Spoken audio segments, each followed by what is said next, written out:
the conference which Trump he is trying to accomplish, I think next week or maybe this week, I don't know. I mean, this coming Sunday, Monday. Uh,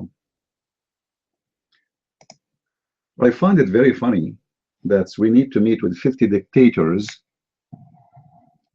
to protect the freedoms of mankind, the security, the safety, and those are dictators. These are criminals, the same as ISIS. I mean, who is the king of Saudi Arabia? They do beheading every day there. They cut hands, they stone women to death. Women, if they walk alone in the street, they get arrested. So you want to meet the king of the Saudi so we can fight ISIS? They are ISIS. Hello? They invited the president of Sudan, and now look like he apologized. He cannot come. The president of Sudan, he practiced Sharia law there. They beat women in their backs, in the public, in the street. They use the lashes law, and they beat people, and they break your legs if you are wearing jeans. I mean, this is, it looked like Trump, he have the same advisors Obama he have. He just changed their names. It's the same garbage. Those Western, with my respect to everybody, I know most of you are Western. I'm not. I'm not born in USA. I'm from the Middle East. But look like Western, they would never know what they are talking about and what they are dealing with. And they think if they meet with 50 dictators, Muslims, that will stop terrorism. Actually, the fact will increase it, because now ISIS and Al Qaeda and their babies, they will say, see, the kuffar are meeting with the murtaddin, the apostate. They call those dictators apostate, and that will make them able to recruit more. I am not sure really how stupid this meeting is, but I believe Trump is a businessman, and he is not meeting them to fight anyone. He is meeting them to take their milk. He is going to milk them. And I believe this is not about fighting ISIS. All this meeting is about to make the Sunni feel that America is the one who will protect them against Iran. Even though the outsider is that we are going to fight ISIS. ISIS is dead. There's no ISIS. It's gone. Go and see what's happening to them in Syria and what's happening to them in Iraq. They are running. They are in the run. I'm expecting ISIS in less than a year. They will be totally demolished. The capital of Raqqa, which is the capital of the Caliph, is just 6 kilometers away from the hand of the Kurdish, which means if they start the attack today, maybe a month from now, they will have the whole city, which is the capital of ISIS. They are gone. So this meeting does not make any sense, except this is a meeting to make the Muslim Sunni believe that America is going to take their side in any war will happen with Iran. As simple as that. This has nothing to do with ISIS, for this will increase the recruiting of ISIS and Al Qaeda. And it is about money for sure. The Saudi already, they are saying we are going to invest, I don't know, 100, $300 billion, and then they will increase it to $600 billion, and they will increase it to those people. They will put all their money in the basket of Trump because he made them believe that he is the one who will protect them, and maybe then he will make them go bankrupt. So we will see how smart the movement of Trump and what he really make out of it. But for sure, this is not going to help to fight any terrorism, because terrorism is not in the hand of those leaders. They are themselves terrorists, and we need to fight them before we fight ISIS. So the meeting with them will not do anything except actually increase terrorism. Everybody of those Muslims, they use such a meeting for their agenda. As an example, when the stupid Obama, he invited more than 60 governments that they represent to come to Washington, D.C. And they have a conference, and the purpose is to fight ISIS. At that moment, ISIS start booming because Obama, he did the best advertising for them. The Muslims around the world, they say, if this guy is nothing, why 60, 65 countries need to meet and discuss how to fight him. That was the real purpose of this meeting Obama he did, is to advertise for them. He made them big. He made them grow. And right after that, ISIS started receiving fighters like crazy from everywhere.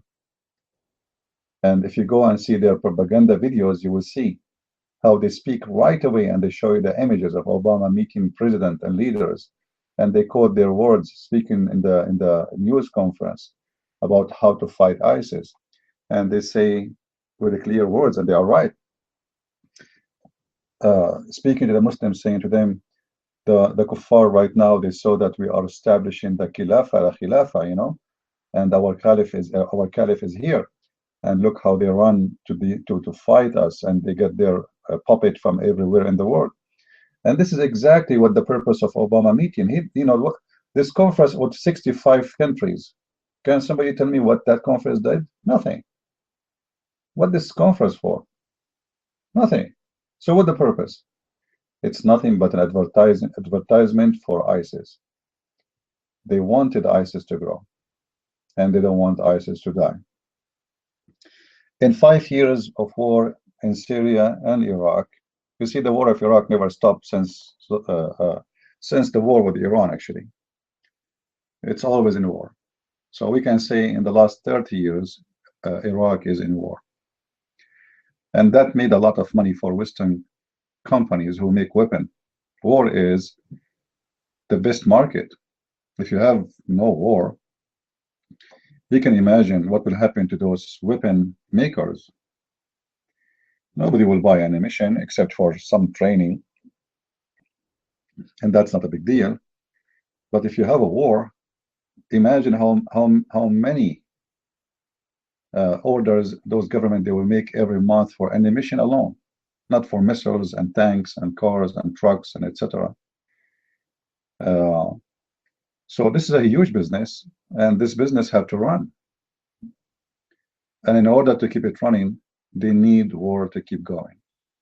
And ISIS is the best way to keep the war booming. The business is booming, Imagine a country like Iraq, which have a lot of oil. They are number 3 in the world in oil. They are borrowing money. You believe it? They are borrowing money. They don't have any money no more. Because whatever they make from oil,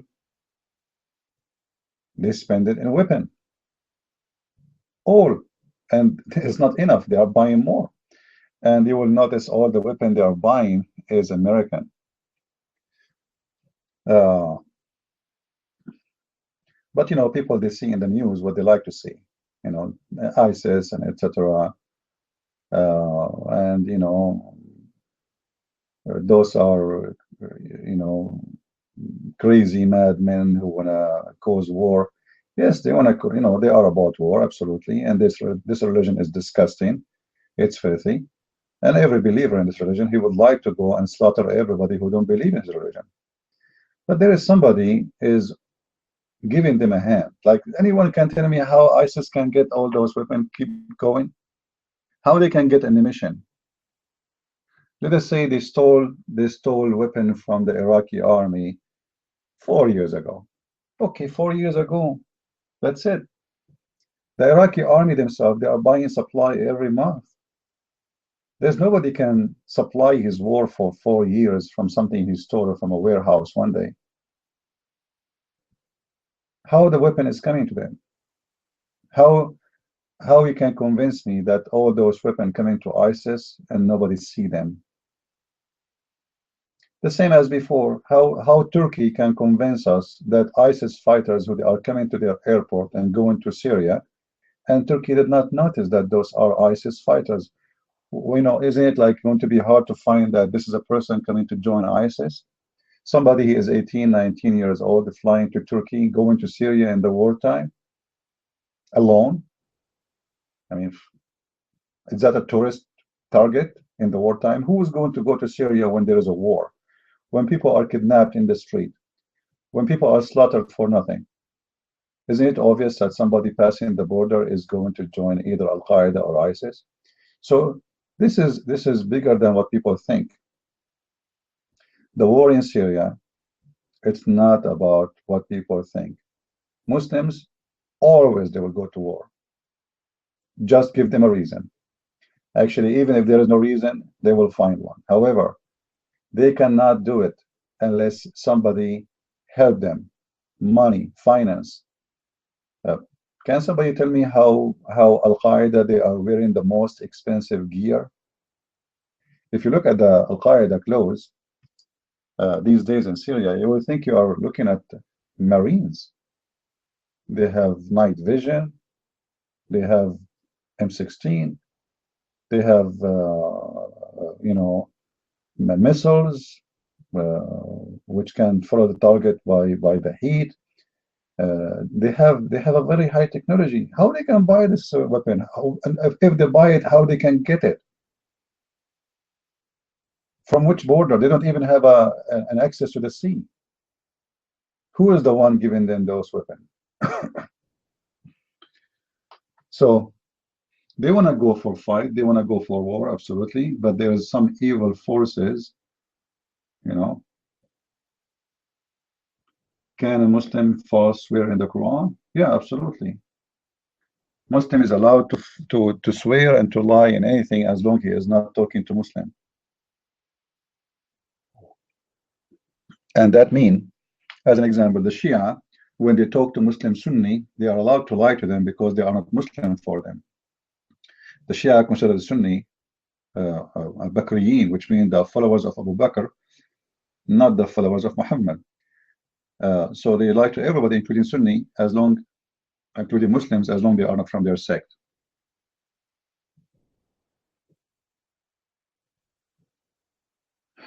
Anyway, I wanted to share this about what Trump is doing, and I believe the whole idea behind this meeting, Trump is trying to make money. He promised the American he will fix the economy, and this is how he will do it.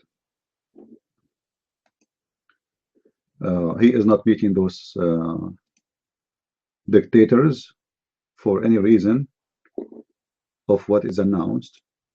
But the whole meeting is those dictators, the Sunni dictators, they are so worried because of Iran. You know, Iran became a bigger threat for the Muslim Sunni.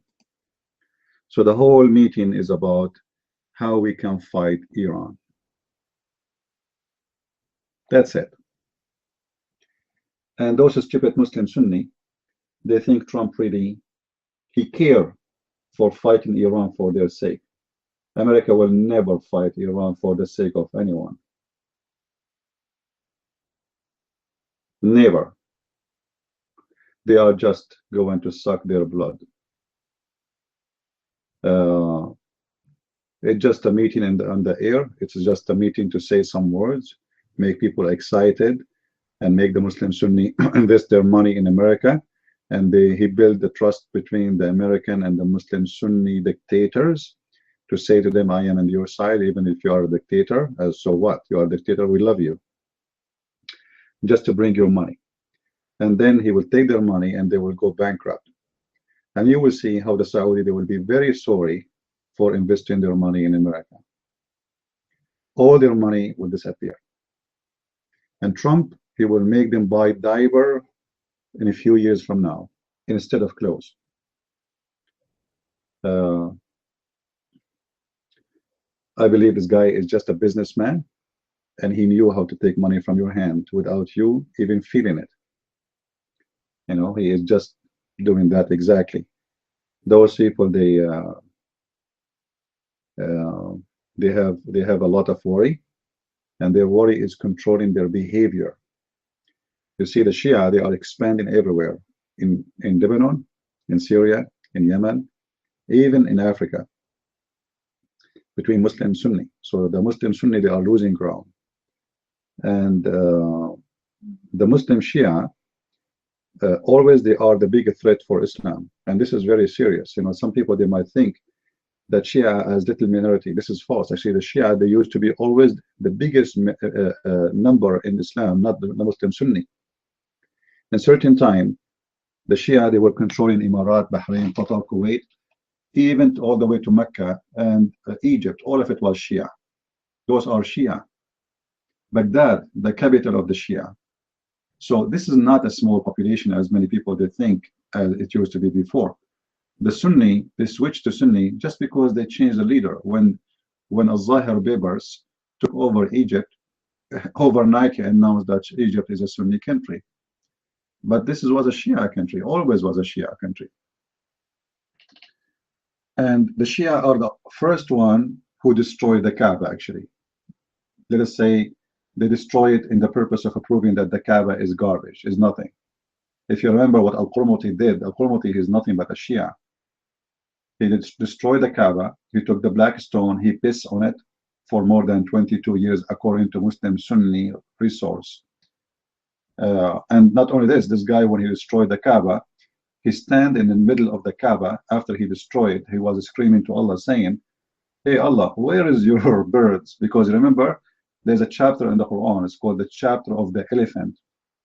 The chapter of the elephant. And according to that chapter, you can go read it, that when an army, which is a Christian army, supposedly coming to destroy the Kaaba, Allah, he sent the huge birds like F-16, and those birds, they carry rocks, and they throw the rocks at the elephants and the army and destroy it all. So Al-Qurmuti, who's a Shia, he was looking at sky and say, hey Allah, where is your birds, huh? Huh? Where is your birds? Here we go. The Kaaba is pieces, and the black stone is my piss stone. And there's no birds is coming. So Al-Qurmuti, actually, in his time, he destroyed the faith of Islam. And this is exactly what happened. The Mari. Let us see what the Mari want to say. Go ahead, Mr. the Mari. You know, to me, to be honest with you, I always thought that the Shia Muslims were sort of different from the Sunni Muslims, you know. But like I even said at one time that Shia Muslims are actually even better than the Sunni Muslims. But the whole time, I think I was lying to myself. You know what I'm saying? The other day, found that just clearing in Iraq calling for the Christians to pay the jizya, convert or die. I don't know if you guys heard about it or not, but I think the guy's name is something like El Musawi or some shit like that. I don't know if that's his name or some shit. I think that was his name, El Musawi. He was saying that the Christians of Iraq must pay jizya, convert or die. This guy's saying the same rhetoric as the filthy, you know, the filthy ISIS terrorists, Sunni Muslims, and these guys, they're pissed off at ISIS, right? But yet they're chanting the exact same things that the ISIS are chanting. So to me, to tell you the honest truth, there's no difference to me between a Shia Muslim and a Sunni Muslim. To me, they're all the exact same shit, just a different pile of shit. You know what I'm saying? It all depends on who's ruling. You know, like if the Shiites are ruling, they'll oppress everybody. If the Sunnis are ruling, they'll oppress everyone else. You know, so there's really no difference between them. You know, other than that, they think that Ali should have been this and that. He should have been the mighty one, the guy to rule over all the Muslims and shit like that. They're all a bunch of terrorists, you know, filthy animals. You know, their religion teaches them to tell people to convert or die and pay the jizya. Same thing with the Kurdish Muslims. They're exactly the same. You're correct, Stevie. The Kurdish Muslims are exactly the same as the ISIS Muslims, Sunnis, and Shias. They're exactly the same thing, right? There's no difference between Kurdish and Turkey. They're the murderers. They're all killers for their prophet Muhammad. You know what I'm saying? So do not trust any of these people. None of them are better than each other. Don't make friends with them. They are not our friends. I don't know why America is like funding them. You know, even Russia is funding Muslims too. You know what I'm saying? It's like, and they claim Russia to be a Russian Orthodox or an Orthodox, you know, leading country. But I don't think Russia is an Orthodox leading country. I mean, they support Muslim terrorists also. They support Iranian terrorists. You know, same thing with America. America supports Muslim terrorists. Britain, French, they all support Muslim terrorists. You know what I'm saying? So you can't really, you know, trust our own governments nor the Muslims. No, Russia supports Iranians. You know, Russia supports the Iranian Muslims. And they kill the Christians. They persecute the Christians, right, in Iran. You know, so, I mean, Russia is not a spokesman for the Orthodox, you know, church and stuff like that. But they make it seem as it is, as like they're the speakers for the Russian Orthodox Church. But they're really actually not. You know what I'm saying? The government of Russia has nothing to do with the Russian Orthodox Church, right? I mean, do you think that Russia cares about Christians in Syria and stuff like that? They don't care about Christians in Syria. What they care about is their own interest in Syria, and that's to keep their base into Syria. Just like the American government doesn't care about basically Christians in Syria and Iran. You know, they care for their own interests. But yeah, no Russia is not to be trusted, nor America. None of these countries are to be trusted, to tell you the honest truth. Anyways, I'll pass over the mic. All right, well, thank you. Some of what you said is true, but regarding Russia, you know, Russia is different scenario. When you say Russia are supporting the Iranian, you know, we have to see what's happening really in reality before we speak. You see, when America is supporting the Muslim terrorists for the last 70 years, not 5 years, and when America, they sponsored Al-Qaeda fighting the Russian at the time of the Soviet Union, if you are in their place, what you would do? You fight, you know, you support their enemy. They are supporting your enemy, so they support their enemy. So the Russians start supporting the Iranian not because they like the Iranian, but because the stupid American, they are supporting their enemy. I will give you an example. Anyone remember, guys, when more than 500 child slaughtered by Muslim terrorists in Russia? Anyone remember? Do you know what the stupid George Bush he did? 2 weeks after, he invited the leaders of those who slaughtered those children in Russia, and he called them rebels. He invited them to the White House. Imagine if the Russian, they invited Osama bin Laden after doing 9/11, a week after. This is exactly what America does. So don't blame the Russian and say they support terrorists. Well, you support their enemy, they will support your enemy. As simple as that. Same time, if you say that the Russians don't care for the Christians, why they should care for the Christians anyway? I mean, it's a country, have their own interest. However, the Russian, they care for the Christians in Syria. And yes, if not the Russian, the Christians in Syria, they will be slaughtered. This is why all the Christian built in Syria never been touched until now. Until now, nobody touched it, which means not even one bullet was thrown at the Christian villages and towns in the Christian belt in Syria. And that's not because of America, that's not because of Israel, that's because of Russia. And for sure not because of Putin, but because of the authority of the Orthodox Church, who they are involved in protecting the Christians in Syria. And they send them a lot of support, food, money, etc. So, you know, sometimes people, they speak, but they don't have really not too much knowledge of what's happening in the ground. As an example, Israel, they open hospitals in the borders of Syria, and most of the visitors of those hospitals are from Al-Qaeda. And even ISIS, he don't want to go in war with Israel. Now, what the point of this? The point is that the enemy of my enemy is my friend for now. That doesn't mean he's a friend.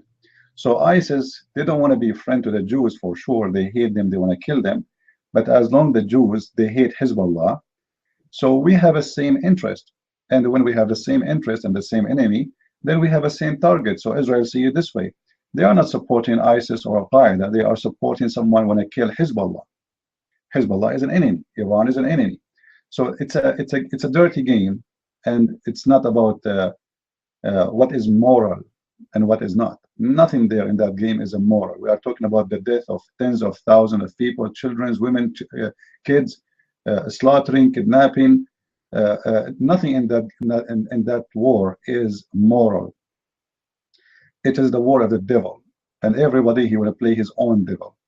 And they change mask and they change faces, depend in the time and the order.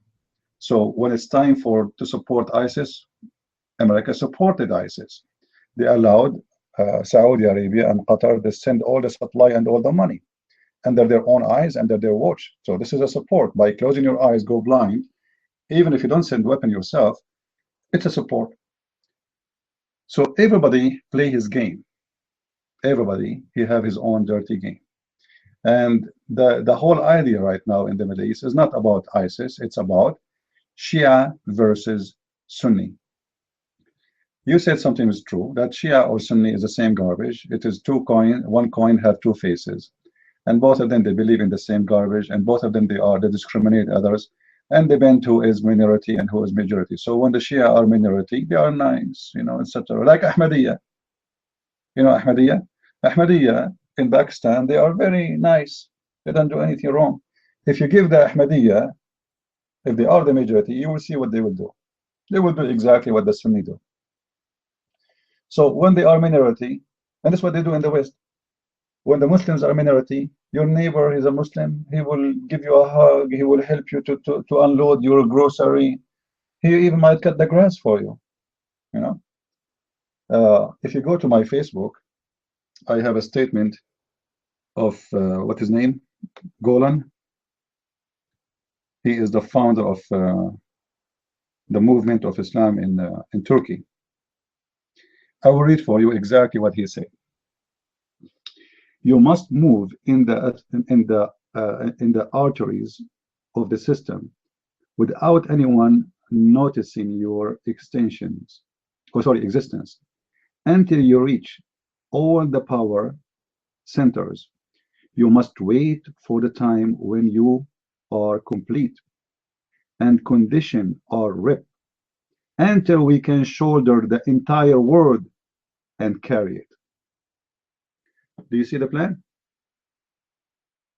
Anyone understand what this guy he said?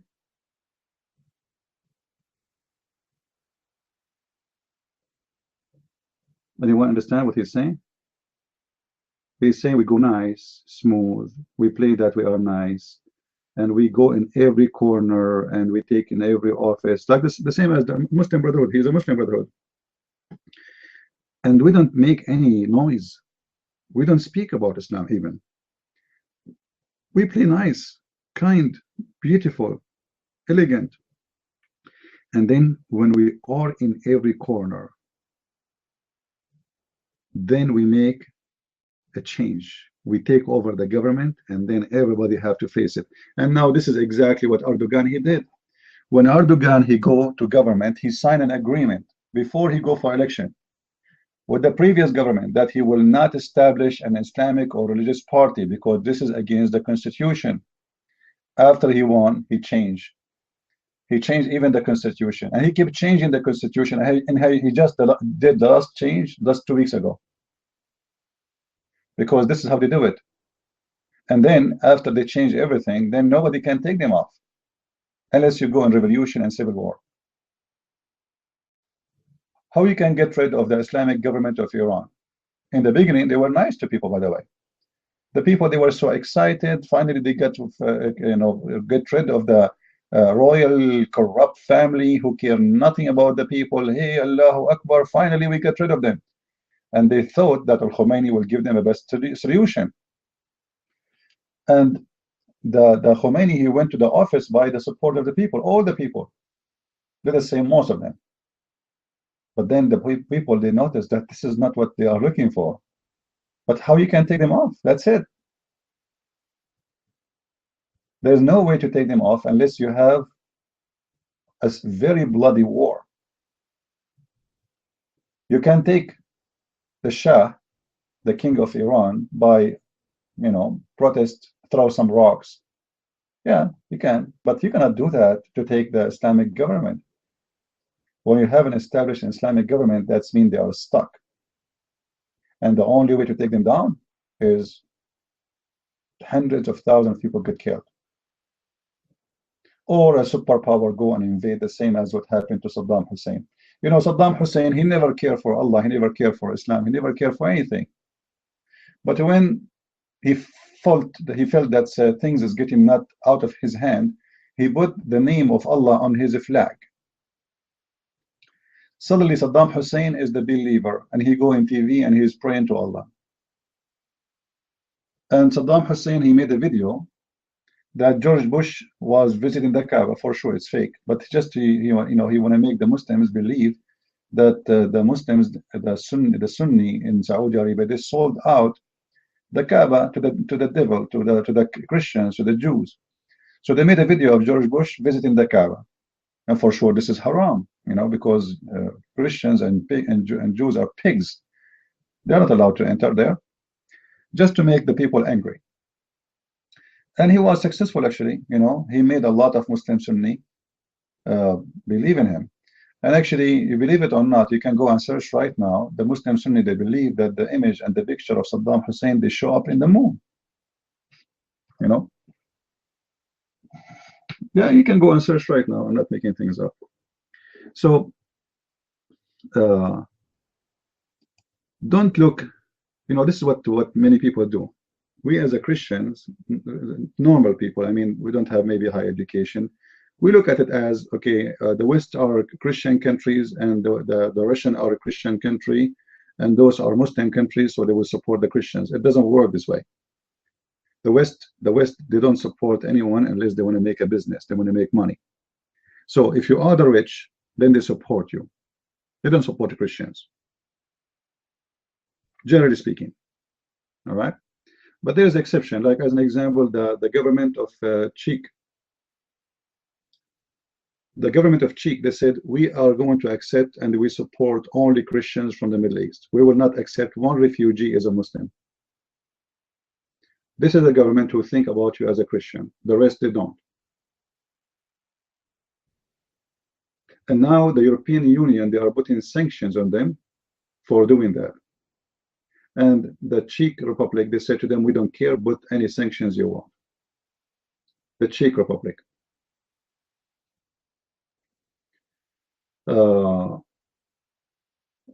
So don't, yeah, like for, I don't know how you say it in English. Yeah, this is exactly the name. CZAH, right. Before it used to be called Czechoslovakia, but then the support became Slovakia and Czech Republic.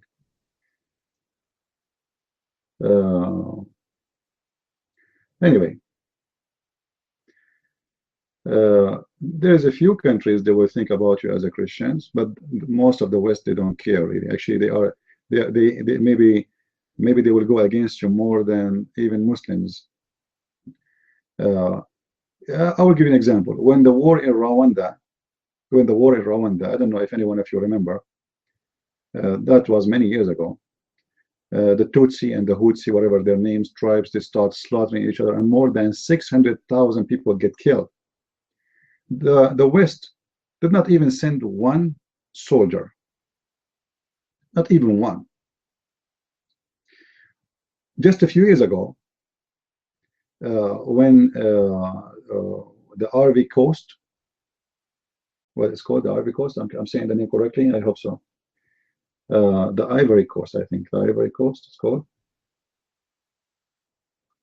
When the war exploded there between the Christians and the Muslim Sunni, France sent more than 5,000 soldiers to support who? Anyone knows? Anyone knows? To support who? To support the Muslims. And they killed more than 5,000 Christians, burning them alive. Burn. This is not I'm not talking about the total killing, about people who they are burned alive more than 5,000 Christians. And this is all by the support of the French special forces. And then the Muslim, they think that Europe is a Christian and they are crusade. This is what ISIS they say, you know. But the fact, the European always they take the side of the Muslims against the Christians, and they put a president who is a Muslim in that country, replacing the president who is a Christian for a very simple reason that the president he wants France to go out. That's it. He said to the French people, "Why you are here? This is our country. We don't want you. You're an occupation. Why you have forces here? This is a red line you don't do." You see, they speak about the human right and freedom and France and blah blah blah blah blah, but they have occupied islands around the world. Go and see how many islands is occupied by French right now, and they have nothing to do with the France. Same as the British.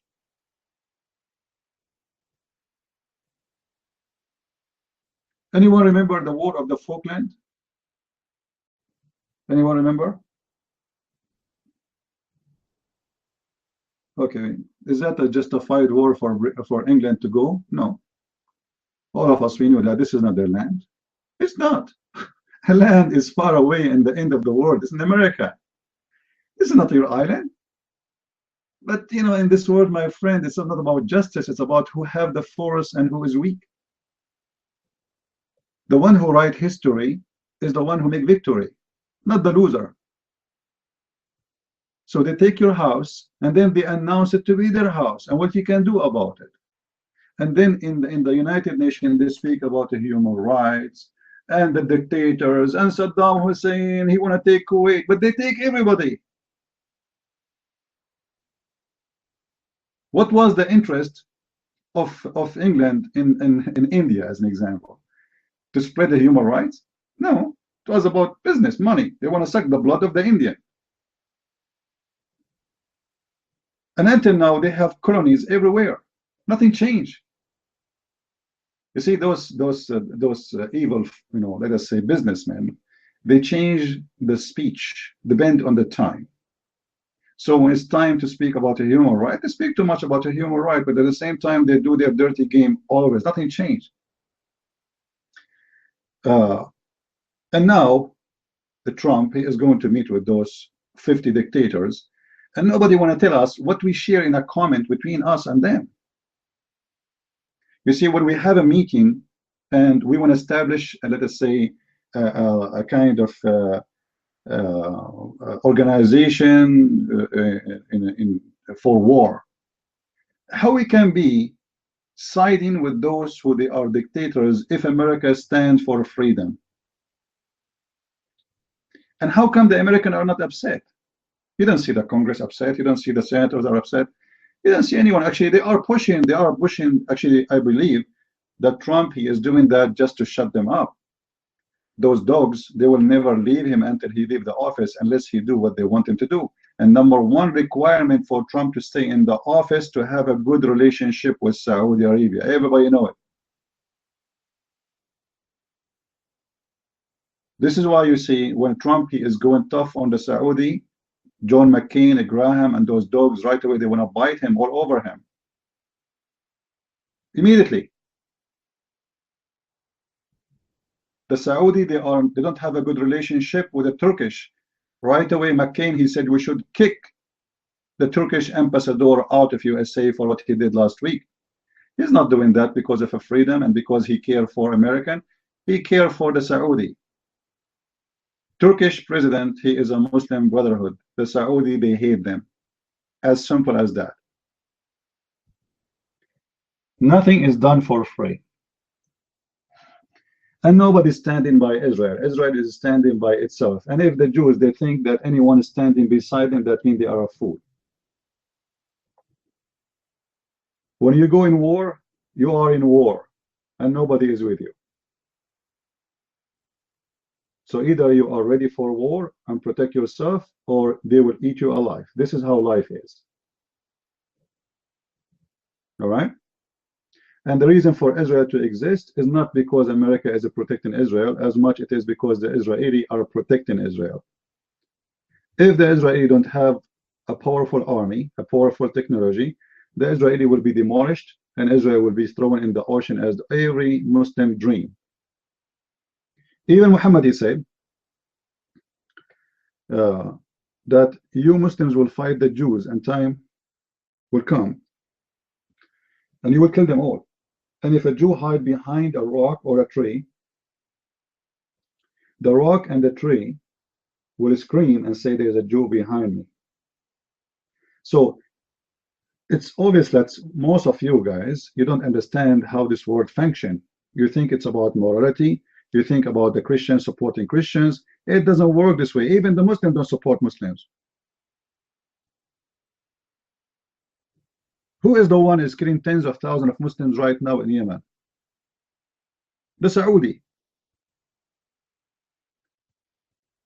You see, how come the Saudi, they don't dare to invade Israel, but they invade their neighbor, the Yemen? For a very simple reason.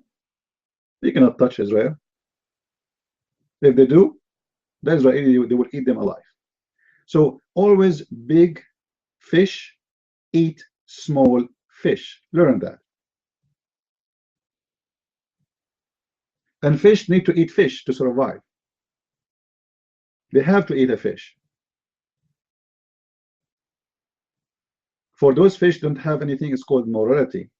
For them, when they see you, they see a food. Food. You are food. And if they can eat you, they will. All right? So stop thinking that European, they will help you because you are a Christian and they are going to defend the Christian. They don't care for you. Actually, they will support your enemy always against you. Actually, I remember if you are a sheikh, if you are a person who have a beard and you apply for a visa in Europe, they give it to you. If you are a Christian, they don't give it to you. It should be the opposite, supposedly, because the Christians are discriminated. The Christians, they have, they are not equal to normal citizen, you know. But yeah, look at the refugee right now. Where is the Christians? So don't think about it this way. And you know, I believe that God is going to punish them for all their crimes.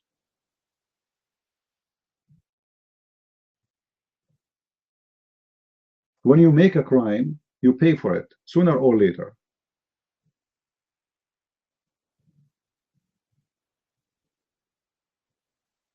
And look how amazing the world is. You see, Europe is trying to stay away from Christianity, trying to forbid the Christians from speaking in public, blah, blah, blah, blah, etc. And then Christianity is flourishing in somewhere else. It was very weird, you know, that once upon the time that the white man came to Africa to preach the word of the gospel to the black people. And the funny is that the black people right now, they are going to Europe to preach the gospel to the white man. Isn't it funny? There is a story which I find it really nice story to tell. There is a I think it was a British guy. He wanted to explore the jungles of Brazil, and he took with him a guide, a native person. So in the way, when they take a break, this guide, the Brazilian guy, he have a book with him. He read in it. So the British guy, he said to him, the European guy, the white man, let us say, he said to him, what is that book you keep reading from? So he said, well, this is the gospel. The white man, he said, really? You read these books? We don't read it no more. He was making fun of him. So they keep going, and then they arrive to a cave where they have a lot of bones of a human being. And the European man, he said, what is that? He said, this is where my tribe used to eat people and cook them here. He said, really? You eat people? He said, yes. How long? He said, not long ago. He said, okay, and they don't do that no more. He said, you see the book you were making fun of? He said, you mean what, the gospel? He said, yes. He said, if not that book, you will be in my dish right now. You will be in my dish right now. So the white man, you know, he try, you know, the atheist movement trying to take over them. And the more the atheist movement take over them, those people, they will go. You see, go and read history. History always repeat itself. When you are with God, you stay with God. When you are without him, you are by yourself, and then you will go. And European people, they will go as long as they are away from God. Europe will not stay Europe, and those countries will not exist. Somebody will take over them. Who is that? We will see. But they will not stay there.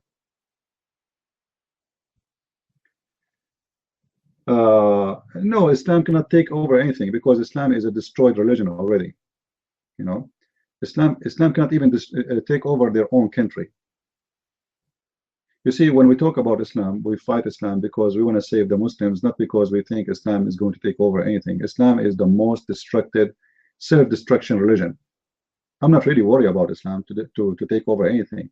No, look in the Middle East. Look in Islamic countries. Who is going to take over what? This is the most dumb, stupid nation, and they have no religion. Islam is not even a religion. And Abu Mi, I challenge you to come to the mic and tell me who is your Allah. Until now, you Muslims do not know who's Allah. Until now, you Muslims don't agree even who's Allah. Until now, you don't agree what is Islam. Until now, you don't agree about the books of Islam. Until now, you don't agree about the interpretation of Islam. So what Islam Islam will take over? There's a funny statement said by one of the Muslim leaders. He said, we fought them when they collected the Quran, and we killed them when they try to give interpretation. That is Islam. Go and read the history of Islam, my friend.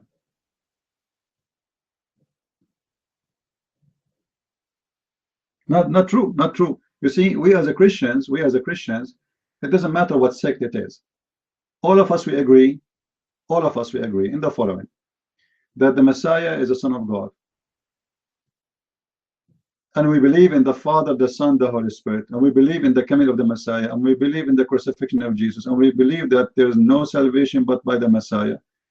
And we believe that no one can reach anywhere without believing in the Messiah himself. And you can go and ask any Christian, do you believe in the Father, the Son, the Holy Spirit? They will say yes. All of them, Catholic, Protestant, Orthodox, doesn't matter. You Muslims don't even agree about that. You don't even agree who is the Holy Spirit. You don't agree even who is Muhammad. You don't agree even who is his family. You don't agree who is his kids. You don't agree who is Allah. You don't agree about the nature of Allah. You don't agree about anything. You Muslims have no religion whatsoever. It is the most dumb, stupid religion. It's exactly the same. Your prophet, he presented a great example of Islam. When the people, they asked Muhammad a very simple question. They said to him, Muhammad, what is the spirit? What is the spirit?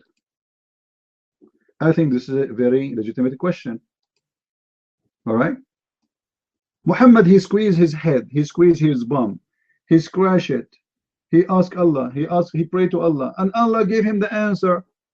After 3 weeks, Allah gave him the answer. He said, they are asking you about the spirit, tell them only Allah knows. Like what? That was a very tough, man. Only Allah knows. What is the answer?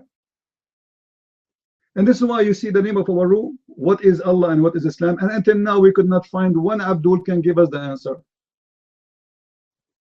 Imagine the people are asking him, what is the spirit? Hey Muhammad, you are a prophet.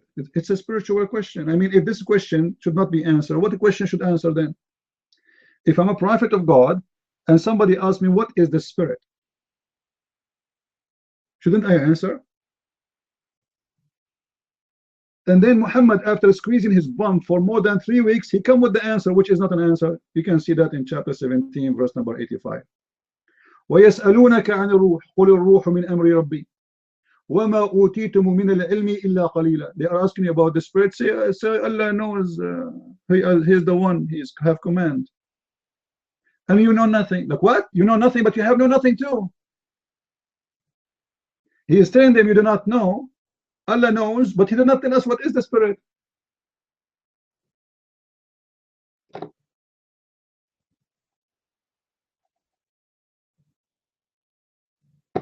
Any Muslim have the courage and the knowledge to come to the mic?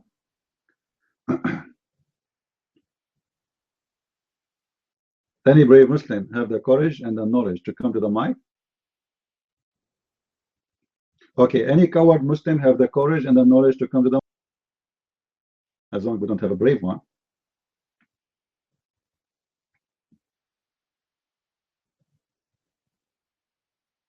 Huh? Mula, you see, this is the funny things about Muslims. I think there is 7 million Jews left in the world. So what? 7 or 2 million or 1 million? They have a life, you don't. They have a country, you don't.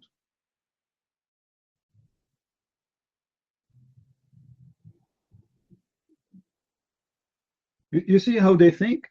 Because I think, you Muslims are 1.4 billion supposedly. And what the point of you? You are the same as the count of a cucumber.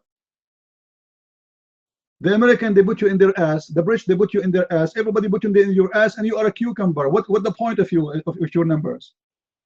Excuse my language. Numbers? 300 millions in Indonesia alone. And what is the job the Indonesian they can do when they go overseas? They work as maids. 200 million in Bangladesh. And what the job when they go overseas they do? They collect garbage. So what numbers you are talking about?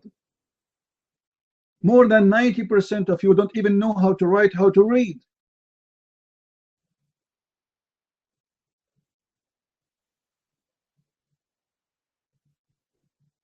You see, what the Muslims do not understand, that their numbers is going to be dangerous for them, not for others.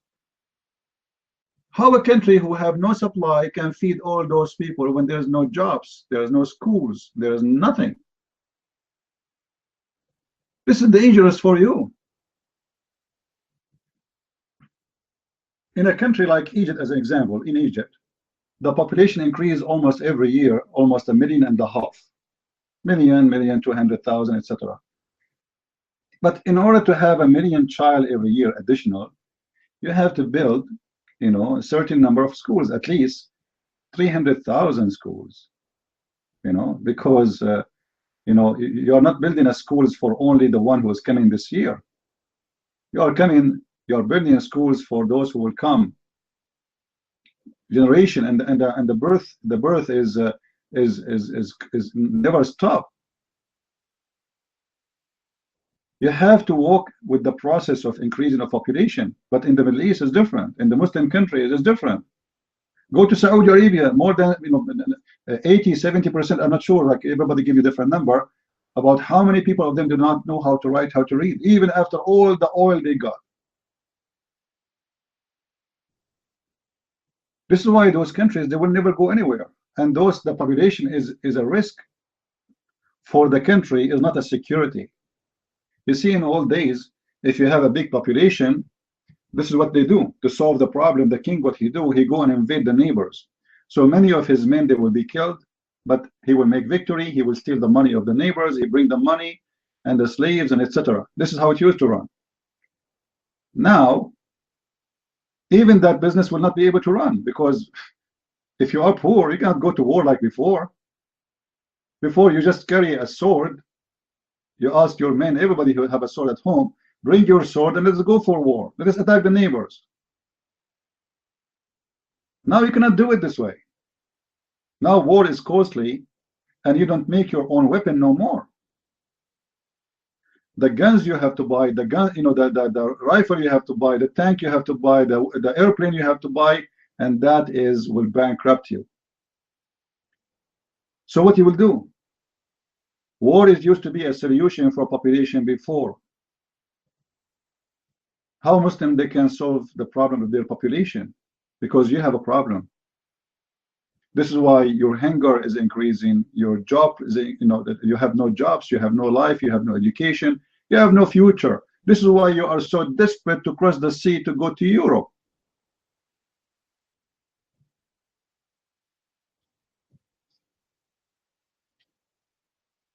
Now, do we have any Muslim when I come to the mind? I don't know. I feel today like I want to convert to Islam. I want to get some versions. I want to have versions. I mean, real versions. Not like the one you see in the Middle East.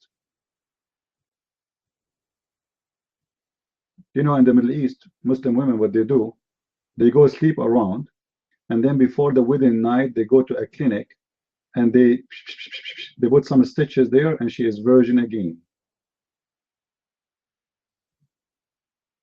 All right? And she is a virgin. And when the husband, he take off his pants, she say, Allahu Akbar, what is that? He say, honey, don't worry, this is normal. I never saw this before. What is that? So it's okay, take it easy, take it easy. It's very normal. Oh, please give me a space. I'm really scared. She never saw it before. There is a Muslim convert. She is from Canada, and obviously she is a whore like the rest. She got upset from the Muslims, and she made a video. Anyone remember her? Her name is Foxy. Anyone remember this woman? She's a blonde white woman. Okay, you can search her name maybe. Foxy. It's speaking about the virgin. Anyway, so she speak about the virgins, and she speak how Muslim women they keep their virginity, and how they do it. They do it in the wrong location. That's what she was saying. And Muslim girls, they go to the library, and they go under the table.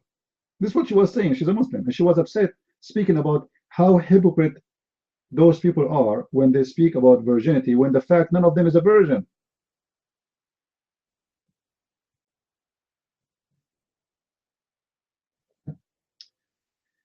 Do we have any Muslim here?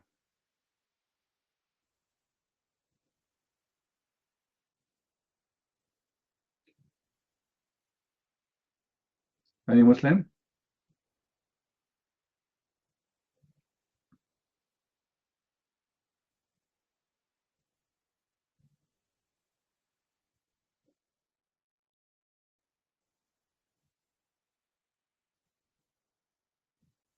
Do we have any brave Muslim here? People on YouTube, how is things going with you? I hope the sound is coming good for you. And don't forget, please, to subscribe to our page there if you like what we do. So do we have any Abdul?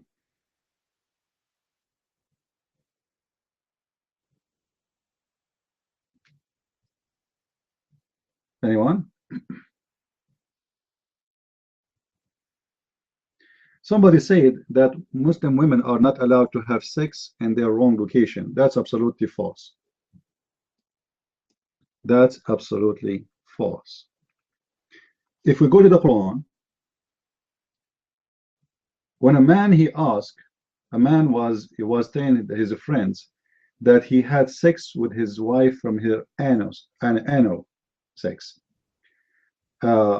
And they were arguing if this is lawful or not, because the Jews, they forbid that. So Muhammad, he came with the verse in the Quran, that is a chapter 2, verse number 223, which is saying, Nisa'ukum harthun lakum fa'atu harthakum anna shi'tum. Your wife is the same as a field. So dig in the field wherever you want. Did you get it? I think the verses are clear, isn't it?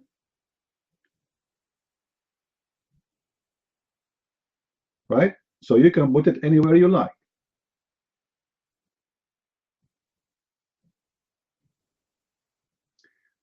Megan, how are you?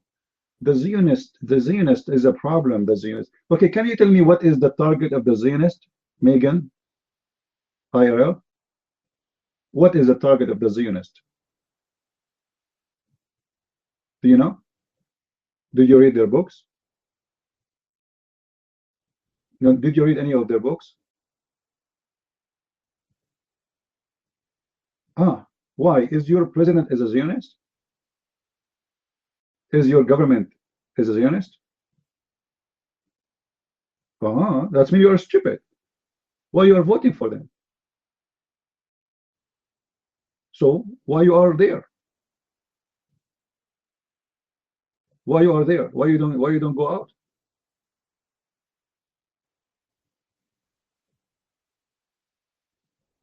That means you are stupid, with my respect to you. Because if you know that they are your enemies and you stay there, it means you are stupid. Well, I'm not, guys, I'm making no sense. If you people there believe that those European Union are Zionists and they are your enemies, so why you join European Union? I don't see you striking in the streets, say want to go out. I see you are doing the opposite. Go out of it.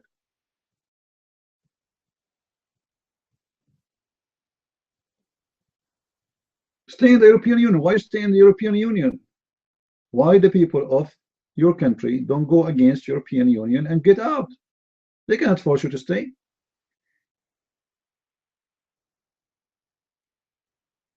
Oh, you are the only one who knows this. Okay. All right. I'm very glad to meet you. Yeah. And how you discovered that the Zionist is behind this? How you discover that?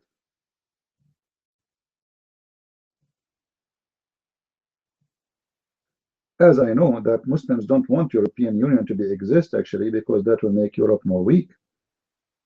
They don't want European Union. Who said they want? No, they don't.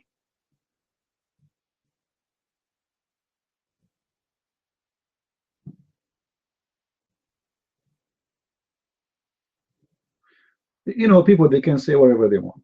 If the Zionists are reading the words, good for them. I mean, who is the stupid here, you or them? All what you are saying that you are stupid and they are smart. Thank you.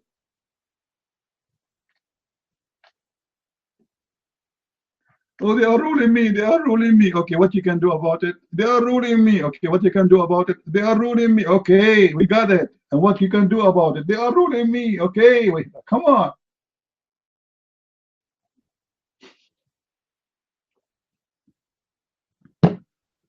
See, there's people they have nothing to say except blah blah blah blah blah blah blah blah blah blah blah blah blah blah. Megan, let me ask you a question. Do you have a credit card? Megan, do you have a credit card?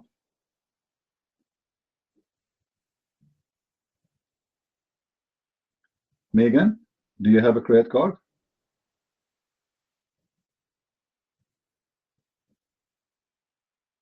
No?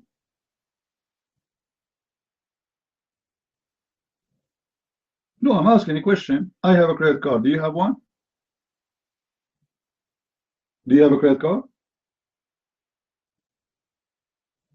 Either you say yes or you say no.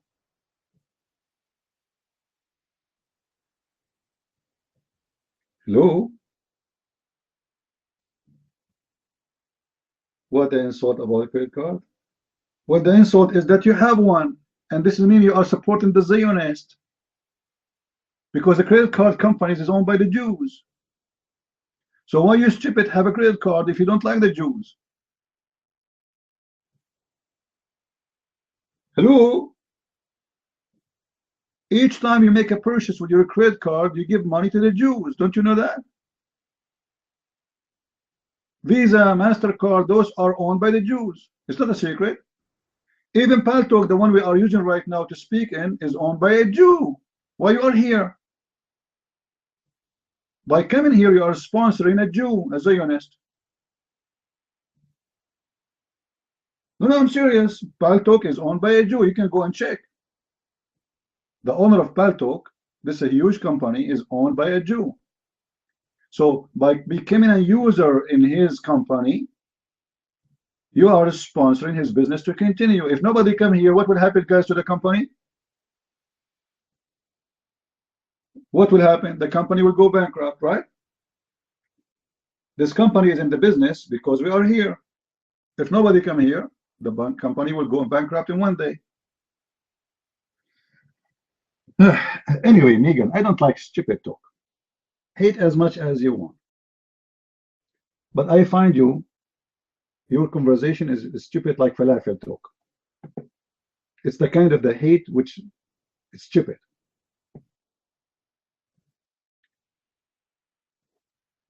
Do we have any Muslim here? And you see, I don't believe in hate. I don't hate the Muslims. I don't want to hate anyone. Hate is like a poison. Kill the one who carry it. So hate as much as you want. You are being stupid, foolish. If you are a good person, you try to play a good role in the world to fix things happening, wrong things. Fix it. But what you do, you complain. I hate them.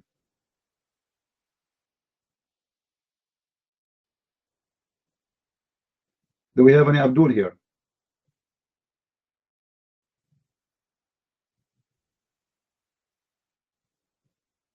Why today we don't have Abdul?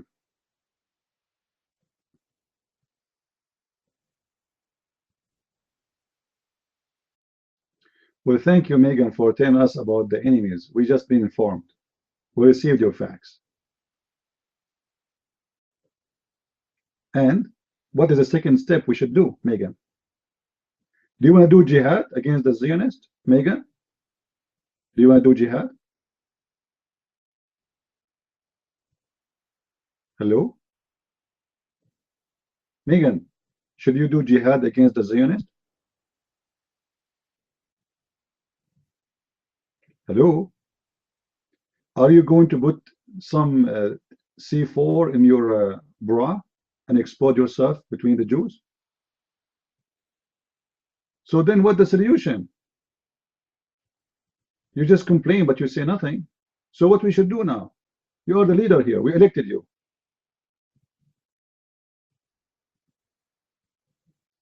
Hello?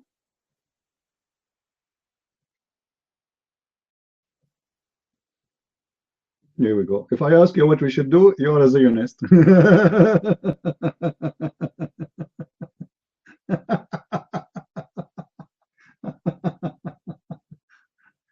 Oh, stupid. This is the best part about speaking in Pal Talk and those programs. You know, you see all kind of mental people here.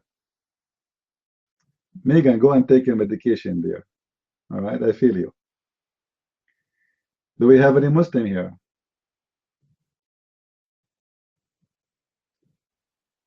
Anyone?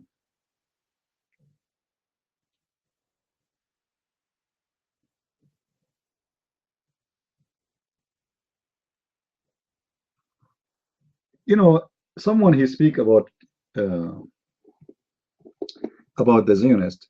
What if I show you the Zionist word is mentioned in the Bible? What you will do?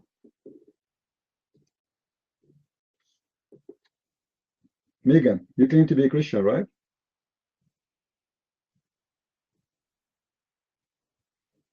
No, no, no. This word is coming from the Bible. You are talking about organization, but before they were organization, they exist as people in the Bible. But this is telling me that you're ignorant. You do not know even your book. You claim to be Christian, but you never read your book, right?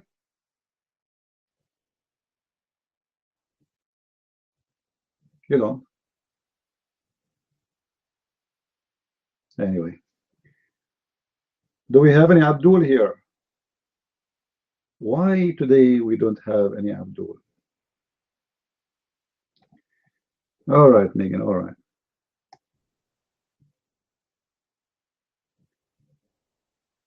Do we have any Abdul here?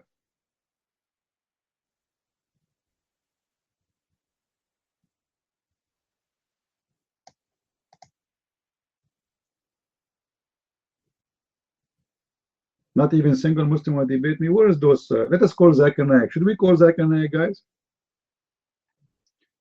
Should we call him? But I don't know what I will ask him. Not sure. Yeah. Actually, guys, before you come here, we were playing a video of a Muslim female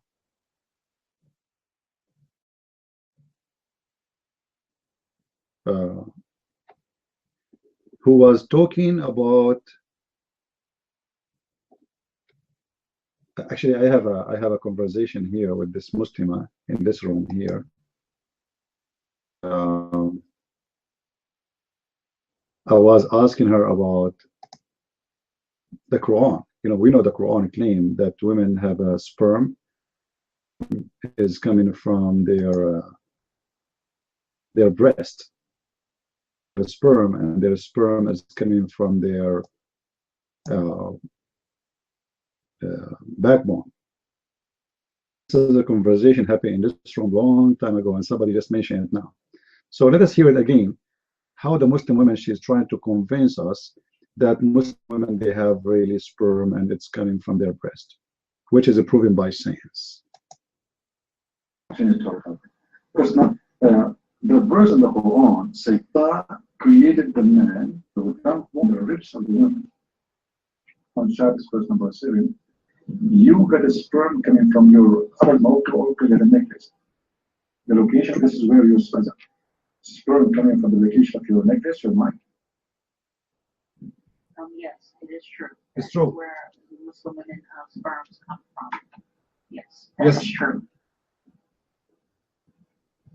Why you are so sure? Like, do you feel something coming from your chest area when you are excited or something? What is mine? Why are you asking these questions if you don't mind me asking? Science. To learn, right, guys? To see the sense of the Quran. Because if this is true, it's mean the Quran must be from God. So tell us how you feel that really, and you are sure that you have a sperm, and your sperm is coming from your upper side of your neck, or the chest, you know, the location of the necklace. How you say this is true, and you are sure from it. Have you ever examined such a thing? Sperm coming out there? How you know? You don't mind. Like I told you before, our sperm comes from what's related to Allah. That's where our sperm comes from. Is that good, That's right? I know our sperm comes from. Does it sound good? And for the record, to the super rock star, what is it? What question is you have about Haitian? Don't change topic. No. We ask you about the sperm coming from the ribs. You said this is true. Forget about the sperm is coming from Allah now. You said that already. The sperm coming from the ribs. God, did she say that? I told her the location of the necklace. You said, yes, this is true. I'm asking you, how do you know this is true? Do you Muslim women feel the sperm coming right away from your chest sometime when you are excited? How do you know it's true? Tell us what the reason you are saying is true and you are sure. You're mind. Yeah, I just told you that our sperm comes from what's related to Allah. Allah created our mother, which our mothers gave us our sperm, and that's how we got it. This is not the question.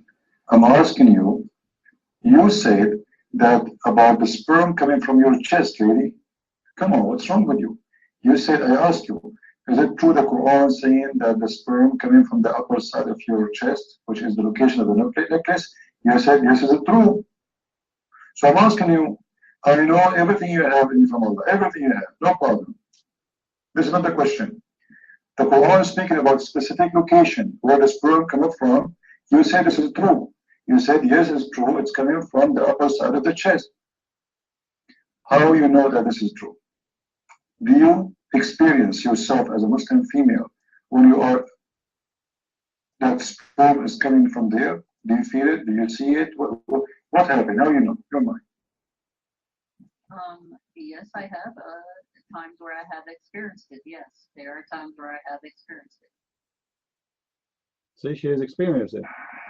So, just did you guys hear it? I asked her, did you experience that sperm coming from your breast, as the Quran says? She said, yes, there's a time I experienced it. Any women here, she's a Muslim, she sponsored this idea? Any Muslim women, she agree with that? That your Muslim women, they have a sperm coming from your chest? Anyone?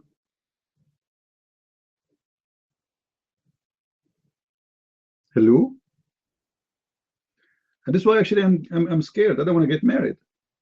I mean, imagine you get married and you go to the bedroom and your wife start taking off her clothes, and then what? Boom, boing. Like what? Instead of saying breast, you see testicles. I mean, that scared the hell of me. Even in school, they never told us. At least give us a warning.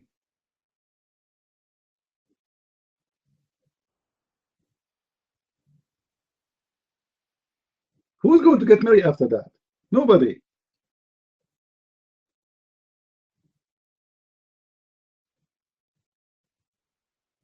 I mean, imagine how amazing the design of Allah, to the point He made women have a sperm coming from their ribs. And what ribs? The upper side of the ribs, the location of the necklace. You know, in Arabic, at taraib, just to tell you what taraib is, if you put your finger down in your neck, women, I'm talking to women, you will see where a place where the two ribs they meet. You know what I mean? You know what the location I'm talking about? The top, where like down from your neck, there's a point where you can push your finger between the meeting of area of the ribs. That is the place where the sperm coming from. So it's not really coming from your breast, it's higher. I mean, we should see them right now. Like women, they wear sometimes, like they show the spot of their neck, right? It's not really, they don't hide it always. So we should see those testicles. How come we cannot see them?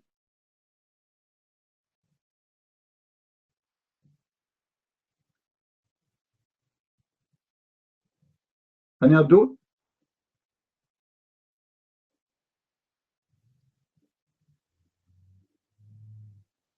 Do we have any Abdul here? I don't know why we are dry with Abdul today, but it's really, I mean, it's really funny. I mean, I want to learn.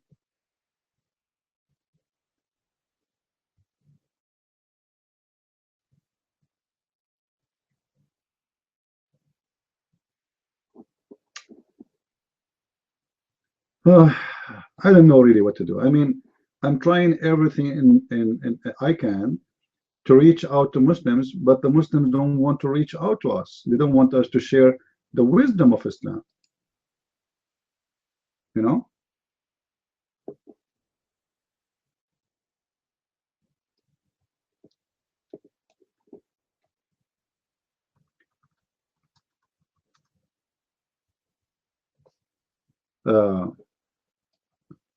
If you go, you know, Islam is a religion, have nothing to do with fairy tale stories. Absolutely not. So if you go and search for sexual relationship with the genie, with what? With the genie, or search for sexual intercourse with the jinn, you will find a lot of Muslim website talking about having sex with the genie. All right. By the way, some Christian naive ones who do not know what Islam is about, they tell you that the jinn is a demon. That's false. Jinn is not a demon. In Islam, jinn, they can be male and female, and they have a penis and they have a vagina like a human being, and they come in many shapes. Some of them, they come in the shape of a dog or a cat or a cow or a snake, but usually the black one is the devil one. The white one or yellow one they are Muslims, they are good ones, right? This is why Muhammad, he says, kill every pure black animal, for it is the devil. وَاقْتُلُوا كُلَّ أَسْوَدٍ بَهِيمٍ. All right.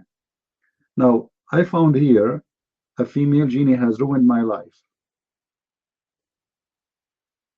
You guys, do you want to hear this conversation here?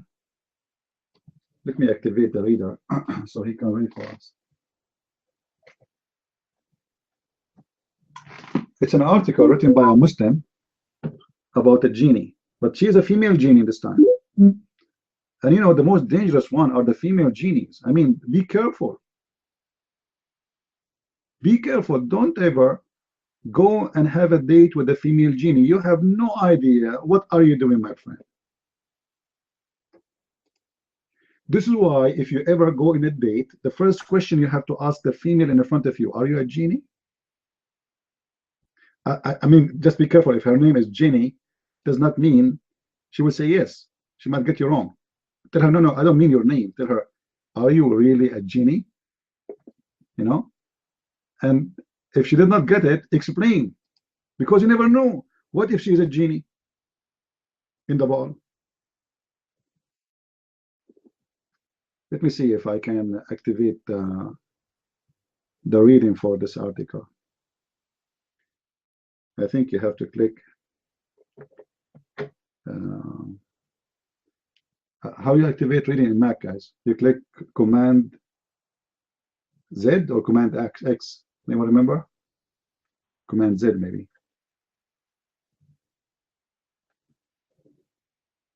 Write this message in great distress. What I have been going through for the past 8 months or so, I would not even wish it for the worst of my enemies. To some of you, this might be hilarious and you may laugh or even make mockery of me.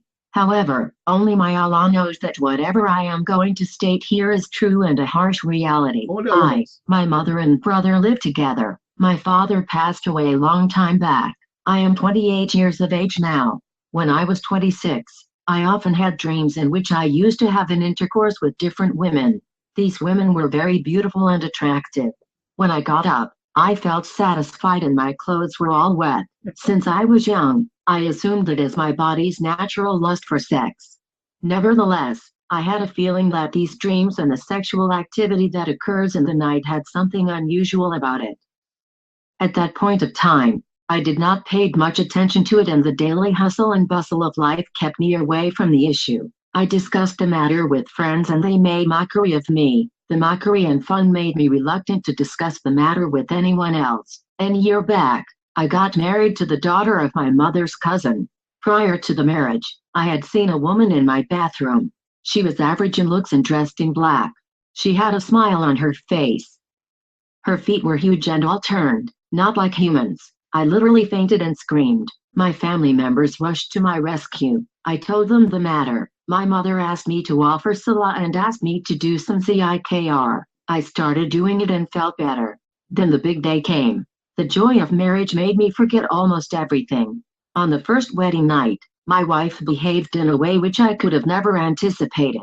She got rude and pushed me away whenever I wanted to get close to her. I got upset and discussed the matter with my mother. My mother talked to my wife. Astonishingly, my wife said that she didn't even knew what she had done with me the last night. Every time I made an IYYAH for intercourse with my wife, something unusual happened. Things started to go worse. Me and my wife started to hear screams from the bathroom. We also used to hear a woman laughing loudly outside my bedroom's window. Moreover, whenever I used to go for intercourse with my wife, I used to see horrifying faces in front of my eyes. I used to hear screams mostly. Me and my wife got so scared that we had to quit sleeping in our bedroom. We started to sleep in my mother's bedroom. My mother got worried about the issue. Me and my wife started praying 5 times a day. We read the Quran thoroughly and started doing zikr. We tried almost everything but we could not get rid of the evil genie. We went to different people who suggested us to do strange things. For instance, burn some kind of oil at midnight, etc. One of them gave us pieces of paper with strange writing on it.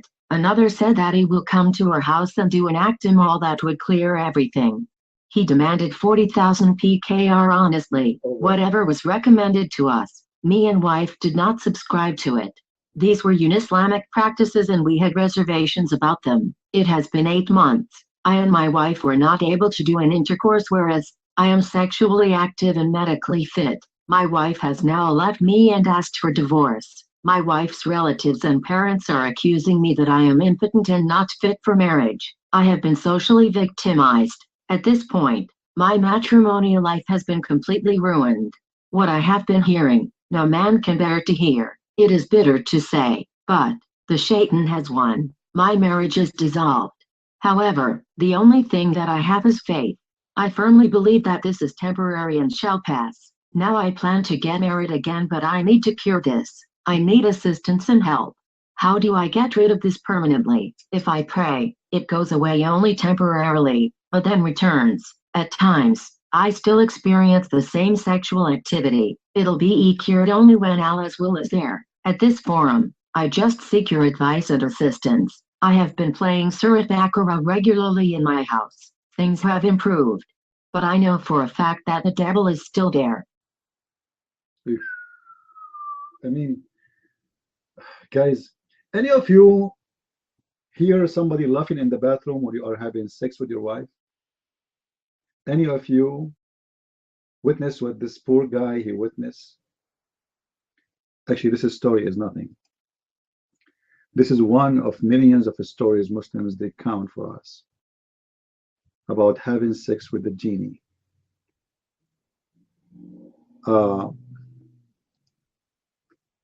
For sure, Islam does not say anything without proofs. All right. Let us see this. One downvote favorite one. Assalamu alaikum. I have a question. I have heard through readings that I have a spiritual boyfriend husband that is very jealous and it has ruined any relationship that I get into. Is this possible? From my own experience, I haven't had a boyfriend longer than a year, and every time I found someone and talked about marriage, the person at the end of the relationship abandons me without any reason that is good enough. I experience that sometimes when I am about to sleep. It feels like somebody is pressing me down, so it gets very hard to get up.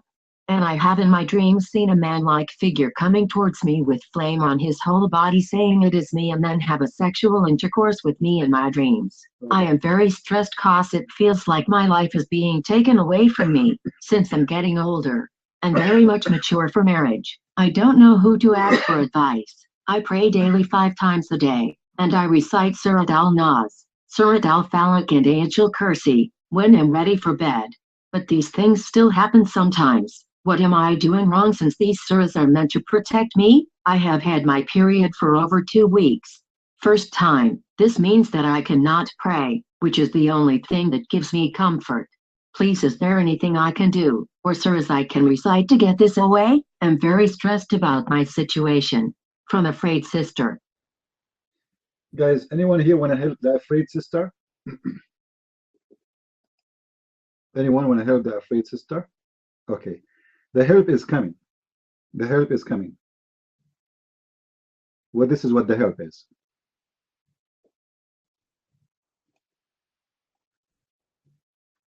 Praise be to Allah. First of all, I'd like to congratulate you, sister, for being serious about Allah's deen, praying 5 times a day and following the sunnah of the Prophet, SAW, to ward off evil by reciting Ayatul Kursi, Surah Falaq Nas before going to sleep. It is very good that you're concerned about such a serious issue and didn't hesitate to ask a question regarding this. May Allah give you excellent reward for this and alleviate your sufferings and troubles as soon as possible. Ameen. But I'd also like to remind you, as a fellow Muslim, that it's not permissible for a female to get involved in an extramarital premarital relationship with a non-mahram male. May Allah make it easier for you to stay away from such relationships and get married as soon as possible. Ameen. With regards to the situation you described, you must first be absolutely sure whether the things that are happening to you are really supernatural stuff that is a jinns indeed involved in it, or is it a human being posing as a jinn, and, astaghfirullah, he is violating you. Allah forbid. But if you're sure that it's a jinn, it is very likely that this jinn is an evil jinn, and you should try your best to ward him off. You should not even consider getting married to him. Contact a qualified sheikh who performs ruqyah and highly skilled at exorcism according to Quran and Sunnah. Tell him everything and ask him for help.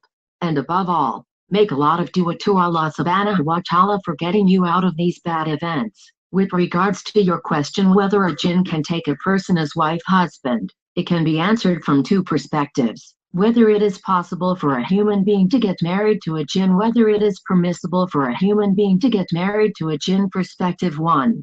It is extremely rare, but not impossible. Perspective 2. Majority of the classical scholars from all school of thought, especially scholars from the Hanafi, Shafi'i and Hanbali school of thought have stated that such a marriage is not permissible. Only Imam Malik didn't directly oppose such a marriage. but he stated his dislike for these type of marriage, and hence, according to the Maliki school of thought, it is considered as makruh. Among the scholars from the Hanafi school of thought, the most notable are Qadi Badr al-Din al-Shibli al-Hanafi and Allama Ibn al-Shami, who said it's not permissible.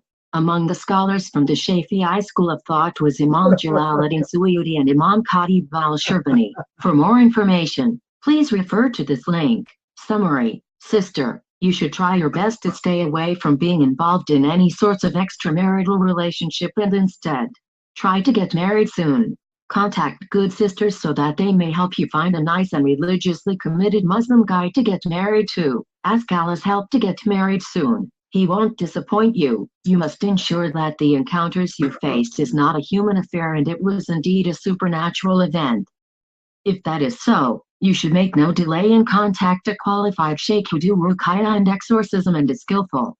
It is possible to get married to jinns, but classical scholars of almost all schools of thoughts have given fatwa that it's not permissible, except Imam Malik. Even if it were permissible, it can only be done to Muslim and good jinns, and not to evil and kafir jinns. Based on your description, it seems the jinn who's bothering you is an evil jinn and most likely to be kafir, so you can't marry him, and Allah knows best, and He is the source of all strength. An evil jinn, he is having sex with our sister, the Muslimah. An evil jinn, you see, he's saying to her, oh, this guy, obviously this genie is not a good jinn because he have a flame. So she can have sex with a genie, and he is discussing with her what the scholars, they say, some scholars, they say it's okay to marry a genie. To marry what? To marry a genie. Genie in the ball, he wanna marry you. Genie in the ball, he's horny about you. The genie of Allah, he really love you. A genie, he wanna marry you? Is that right? I mean, this is serious. How tough the situation of this girl. Every night a genie, he come to her. Like the guy before, he said it was a genie female and she have a big foot. And look, just a few days ago we spoke about the big foot and we said we don't believe in this. I mean, here we go, we have a real witness. But this time it was a woman and she is a genie. Why she have a big foot? Can a woman marry a, yeah, there's some scholars, they say you can marry a jinn, but you have to be a Muslim. Yeah, they agree, it's okay. Some scholars, they say, no, you should not. However, Muhammad, he said clearly that if you marry a genie, if you have a sex with a genie, and that genie is evil, like if he's a black genie, your son will be what? Anyone knows? Your son will be what? Who remember? If you have a sex with the black genie, which is the devil supposedly according to Muhammad, your son, no, will be a gay. A gay. All right? And if there's any Muslim here, you don't believe that this is what it is, he want the reference, I challenge you. Who wanna debate me about this? I can show you the reference right now.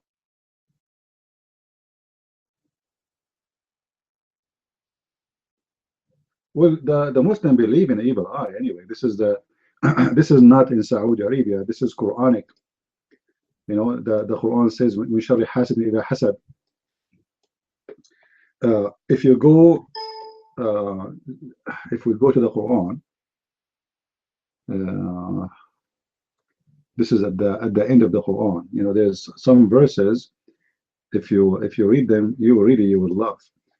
Quran, as usual, is full of fairy tale stories, and believe in, you know, like in the old days when you used to believe in those things. So if you go to the end of the Quran, almost last verse, chapter 113, and read from verse number 1, 2, 3, etc., you will see what the Quran believe in. So if you go to chapter 5, which is the last verse, it says, وَمِن شَرِّ حَاسِدٍ إِذَا حَسَدَ.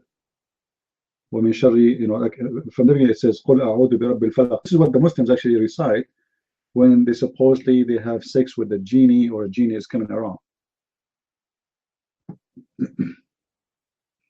You see, thank you, Ed. So say I seek refuge with the Lord, and then from the mischief of the created things. What is the created things? He's talking about the genies and the devils. And from the mischief of darkness of overspread. This is the wrong translation. From the mischief of those who practice secret arts. This is the magic. And then from the mischief of the voice, I'm saying it correctly, I don't know. One of the practice envy. You see the envy? Do you see it? What envy is? What is the envy? Somebody, this is the power of the eye, supposedly. Somebody, he look at you, and then he destroys something. Yeah, but no, it's not jealousy, really. No, it's the power of the eye. You know, this is what the eye. The eye, those who believe in the eye power, like let us say you bought a new car, and somebody says to you, "Oh, that's a nice car," but he have an envy power in his eyes. He can destroy your car. You will have an accident right away. And there's many naive people, they believe in that, even in the West who they are not Muslims. Yeah, exactly. This is the evil eye. But this is absolutely false. But you know, people, they start comparing things happening to them. Like somebody says something to me, and then I have an accident. Oh, it must be the evil eye. You know. But this is not absolutely false. Grand Master, he won the mic. No problem. Where is, I don't see his hand.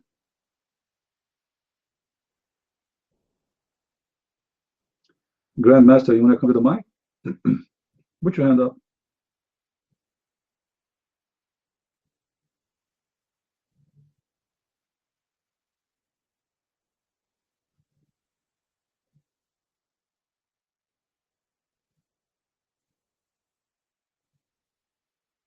People here are lying about what?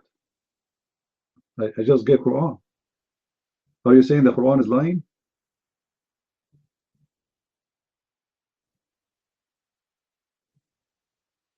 I'm posting the Quran. Hey David, how are you?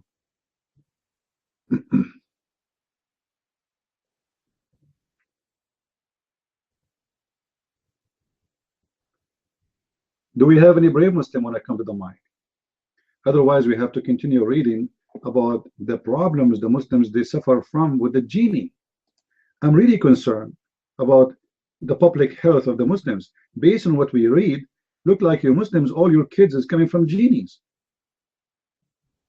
You Muslims are not sleeping with your husband and your wives. You are sleeping with the genies. What's wrong?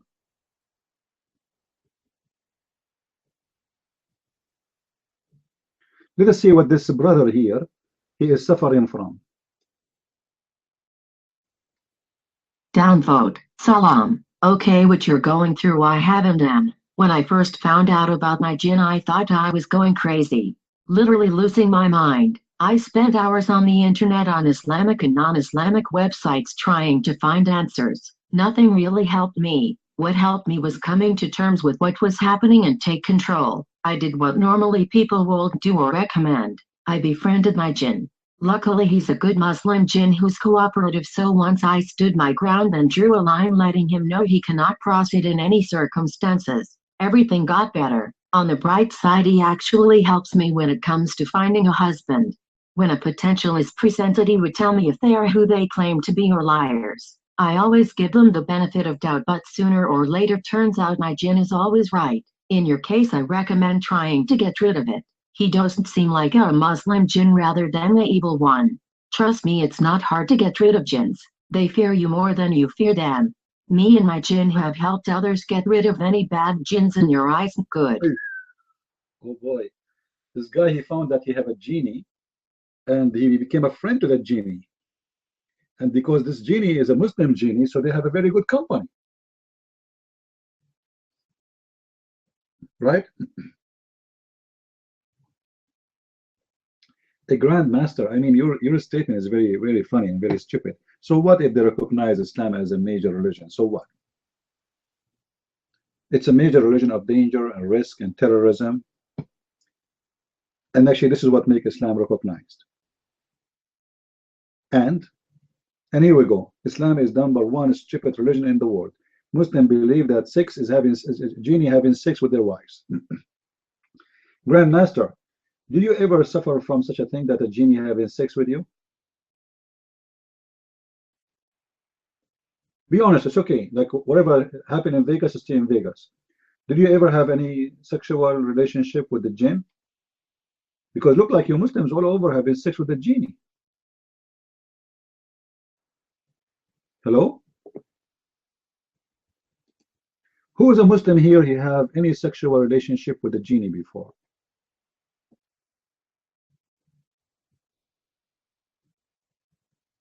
Anyone? If you are a Muslim, want to share with us your your experience. He have his sound turned down. Well, I can ask my genie to do something about it. Chalalut, chalalut, balalut, made him Hindu. Wow, wow, wow. Here we go. My genie, he made you Hindu. You want to talk to me? Come to the mic. Otherwise, text terrorists are not welcome. You complain about what we say, prove us wrong. Not by making stupid statements. Islam recognized as a religion, and that's really the point. Who cares? If Islam is not recognized as a religion by many dumb people like you, we will not be here anyway. So what you told us is nothing. Al-Qaeda is recognized as religious Muslims too. So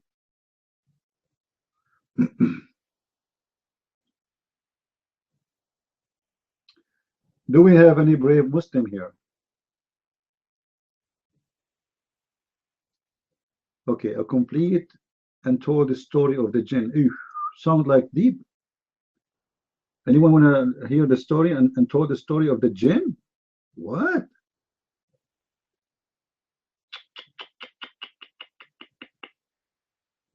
Oh boy, I don't want to play too much of the. I wish I can play for you guys the videos about the genies. Those are the most hilarious, crazy ones.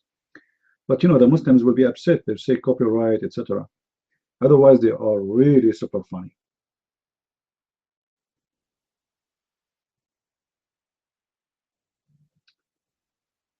There is a Muslim woman once. She called the TV station, and obviously she is a whore. Excuse my language.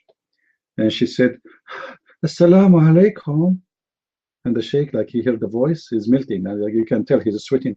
Okay, sister, alaikum assalam. Allahu Akbar. You know, my sister told me that when I take off my clothes, the fish in the tank, they start shaking. And the guy like, he got the water and he start drinking. So the fish, they start shaking when they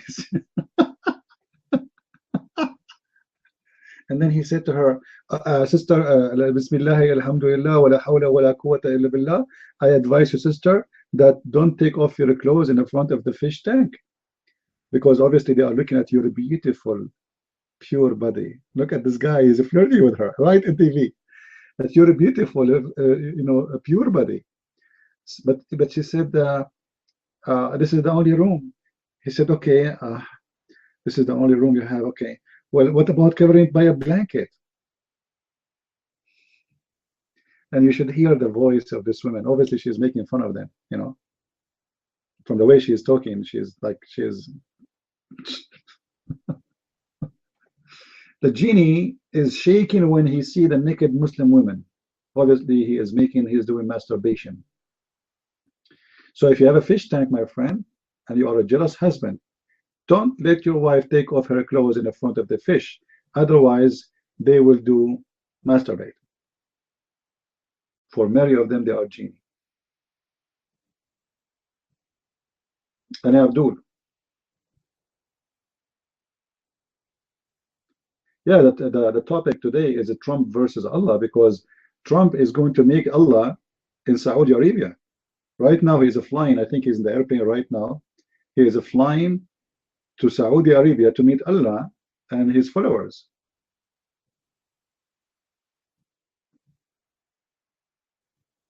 And for sure, in the conference, they will say the Prophet, peace upon him.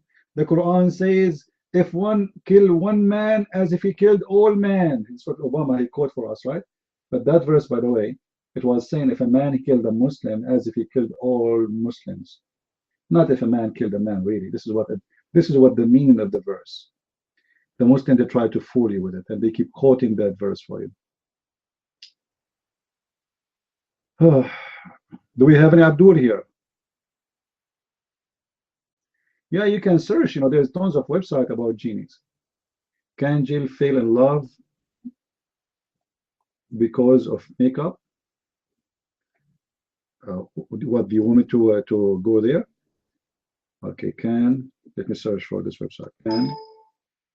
Can a Muslim, what the title again? Can a jinn fall in love? For sure he can fall in love. What are you talking about? I was a genie one day. I fell in love with everyone, all the women around.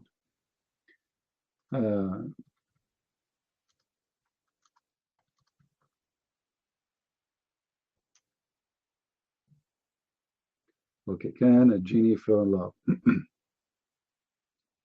You see, I searched for the same title, but I get tons of articles because of makeup. Makeup is very important too, we have to admit. How many men they marry women just because of their makeup? Face it.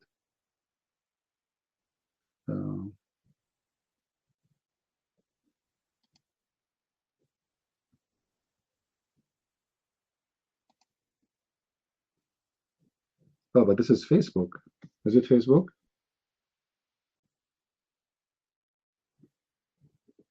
Is that page you are giving me is a Facebook article? YouTube. We cannot play YouTube here. We cannot play YouTube. Let us see here. Yeah, it's a YouTube. I wish I can play it. But Muslims, they will complain. Yeah. However, preventing jinn from falling in love with you. Man, you see, there's a lot of studies here. Can a human marry a jinn? Madrasa Hansat. This is madrasa. This is serious. This is official here. Bismillahirrahmanirrahim. Okay, all right. According to etc., the genie, his penis is round and straight, and this is how you can recognize it. What? The genie's penis is round and straight, and this is how you can recognize him. Everybody in the room, open your camera. I want to know who's a genie here. Immediately, right now. We want to find who is a human here, who is a genie. All right? What a crazy religion, man. I mean, this is, oh boy.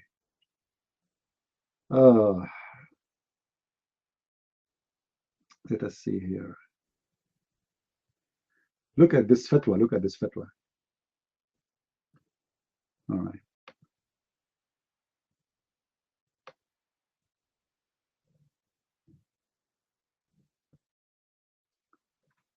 Mohammed bin Adam from Darul Ifta, Leicester, UK says, contemplating the verses marry women of your choice, Surah An-Nisa, v03, and Allah has made wives for you from among yourselves, Surah An-Nahl, v72, one can realize that it is only women of humankind that are lawful for men to marry. In addition, a jinn male may take the form of a female and vice versa also according to Al-Ashba, a book on juristic rules by Ibn Nujaym. Marriage between a human and jinn is not lawful, for they are of different worlds. It was said that Al-Hasan al-Basri, rahimahullah, was of the opinion that such a marriage is lawful so long as there are witnesses to it. But it was also reported that he did not believe it is lawful anyway. The more correct opinion to follow in this regard is that it is not lawful for a human being to marry a jinni, for they are of different worlds.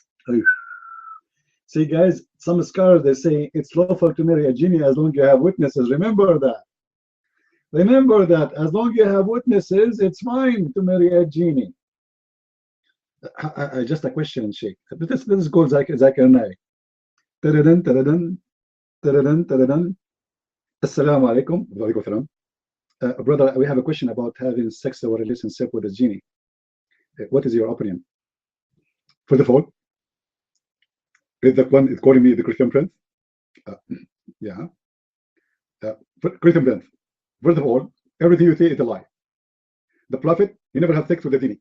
And the genie never had sex with Zakir Naik. I did not say the Prophet have sex with the genie. It doesn't matter what you say. First of all, you are a liar. And the Prophet did not have sex with the genie. And the genie, he never had sex with the Prophet. All what the genie he did enter his mouth. And he threw from his mouth some certain word. He did not have sex with him. Okay? But Zakir, I'm not talking about the genie throwing words in the mouth of the Prophet or putting his private part there. You got me wrong. I'm talking about genie having sex with people like us. Rhythm breath. I know your trick. You already ask a question, and that question will lead to something else. In chapter 13, verse 13, the Quran says that if the Prophet he said something, we have to believe it. And the Prophet he said he never had sex with the genie and set up. Okay? But Zakir, this is not the question. The question is, can a human being have sex with a genie? The Prophet he said in the hadith of Sahih Bukhari, it said, if a man has sex with the genie and the genie is evil, the son will be a gay. So if a man has sex with a genie and this genie is evil, the son will be a gay. Absolutely. Do you think this is the case of the Prophet Muhammad? Shut up, Christian prince. This is absolutely lie. The Prophet Muhammad, peace upon him, he never been a gay. It's true he loved them. It's true he played sex with them. He played hide and seek, and he played spank me more. But he never had sexual intercourse with any gay. The Prophet, he played hide and seek with the gays, and he have a gay in his house. Always. Why? Because the Prophet is so merciful, and because he is so loving, he allowed the gays to enter his house. That's the whole story. Hold on. Is it true that Dahi al-Kalbi is your prophet friend and he was the most beautiful, handsome guy in Quraysh, and the angel Jibreel always come and stay late in his image? First of all, Dahi al-Kalbi is not a gay. It's true that he's very beautiful. It's true he have a nice round ass. It's true that he have a beautiful lips. It's true he have nice nipple. It's true that the Prophet he melt when he see him, but this is not true that he had sex with them. Thank you. Any Muslim wanna have a comment? For sure, we do not mention the Prophet putting eyeliner, the Prophet sitting like women when he pee. He never be standing. Actually, he did once, I think, in the hadith. Any Abdul? No, this is not a recording. This is Zakir Naik live with us. They asked Zakir Naik, this is my favorite. They ask him why a woman there's no woman, she is a prophet in Islam. And this was an Indian woman, she is asking the question. So Zakir Naik got excited. He said, first of all, we confirm to you that for truth, there's no Muslim woman to the Prophet of Islam. And the reason there's no Muslim woman to the Prophet of Islam, because if the woman has to become a prophet, she has to lead the prayer, she has to be congregation. If she be congregation, she has to bend over. If she bend over, everybody will look at her ass. Thank you. If she became a prophet, she would lead the prayer, and if she did the prayer, she bent down, and she bent down, the Muslim will look at her ass. I mean, this is a super intelligent answer, man. I never thought about this. This is the reason why there's no Muslim women. She is a prophet. Okay, continue. Guys, do you want to read more about Muslim marrying from a genie? Should we read for you more?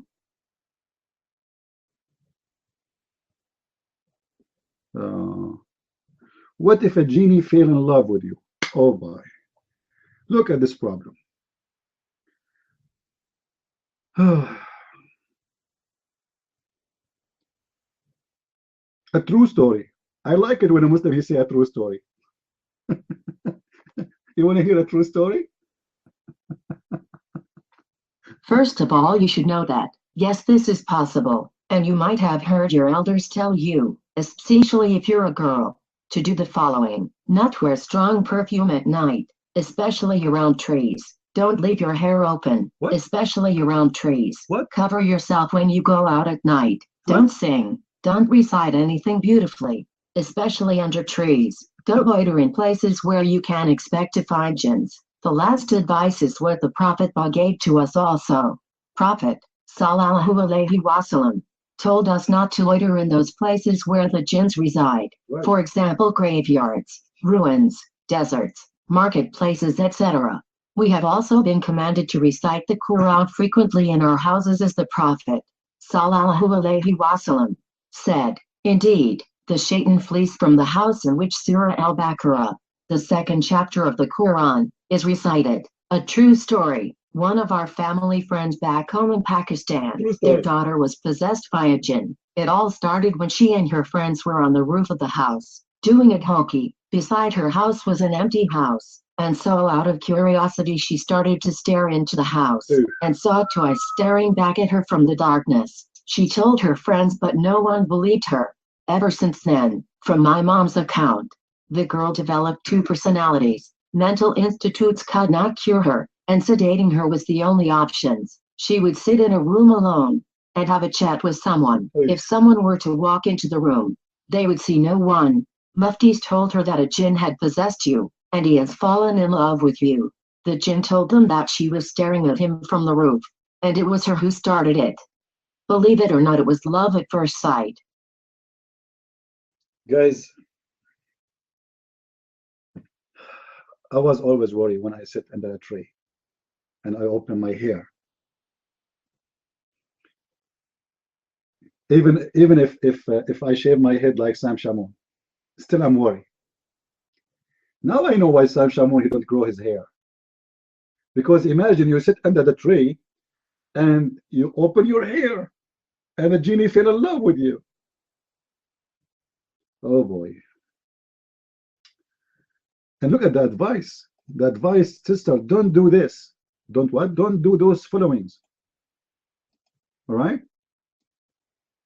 How we can avoid falling in love with the genie? How? Don't do the following. Not wear strong perfume at night, especially around trees. Don't leave your hair open, especially around trees. Cover yourself when you go out at night. Don't sing. Don't recite anything beautifully, especially under trees. Don't loiter in places where you can expect to find jinns. Especially under trees. Don't sing, don't do poo-poo under trees. Okay, so don't put perfume, don't sing, don't talk, don't etc. Don't. So what is left? I mean, what she can do? This woman, she's dead. All right. And it's funny. Another true story. Look at this. Another true story. I mean, the stories here is endless. Another true story. All right. My mom's close friend from work used to recite knot beautifully. They were known in the canton for reciting knots. So one day while coming back from a knot con, they were reciting it in the back of the Suzuki. While passing under a tree, a jinn heard the girl reading the knot and fell in love with her because of that, and bugged her until she would read the knot to him.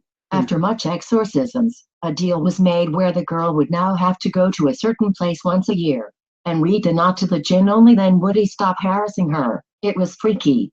'Cause I met this antic. She is unmarried to date, and she is actually happy with her life. She considers herself married to the jinn.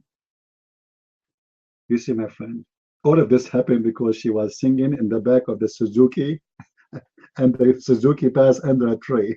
I mean, this is an unlucky day for this woman. She is in the back of the Suzuki, and she is. Oh boy. Oh boy. Muslims, why you're upset? Why you are using bad language? Come on, we're not saying anything. It's just what your Muslim says on your website. There's no need to be rude. Take it easy. Otherwise, I will put you under the tree. I will force you to sing. I will put you under the tree and I force you to sing. And do you know what would happen next? The devil genie, he is going to do bang bang to you. You wanted that to happen to you? Huh? Oh, I will put the perfume on you. I will spray perfume on you when you are walking in the tree, and you can imagine what will happen to you. Strong perfume. Do we have any Muslim here? Do we have any Muslim here?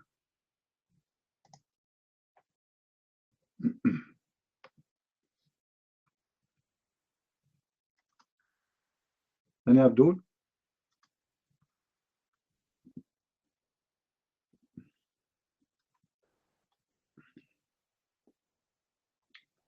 Now, anyone knows why this guy keeps saying, especially under the trees, especially under the trees?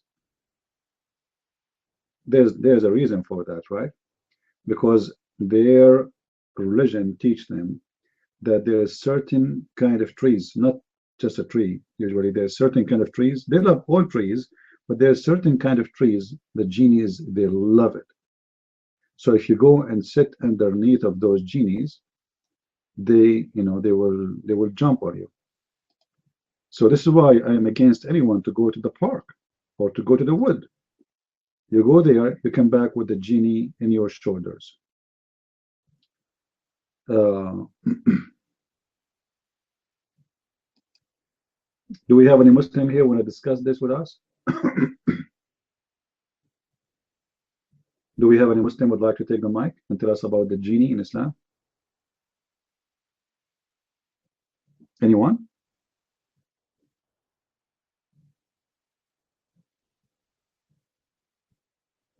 Hello?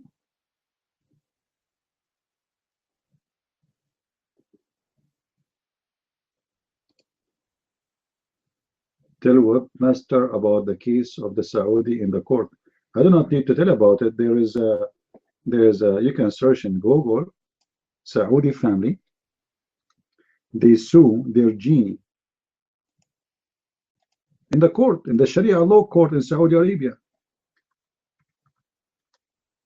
Family, let me search for the news. Hold on.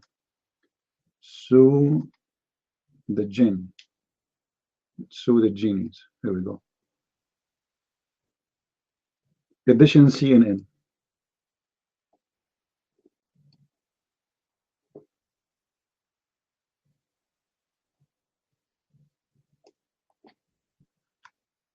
Decrees font in large font. CNN. A family in Saudi Arabia has taken a genie to court, alleging theft and harassment. According to local media, the lawsuit filed in Sharia court accuses the genie of leaving them threatening voicemails, stealing their cell phones and hurling rocks at them when they leave their house at night, said Al Watan newspaper. An investigation was underway, local court officials said. We have to verify the truthfulness of this case despite the difficulty of doing so, Sheikh Amr al-Salmi, the head of the court, told Al Watan. What makes this case and complaint more interesting is that it wasn't filed by just one person.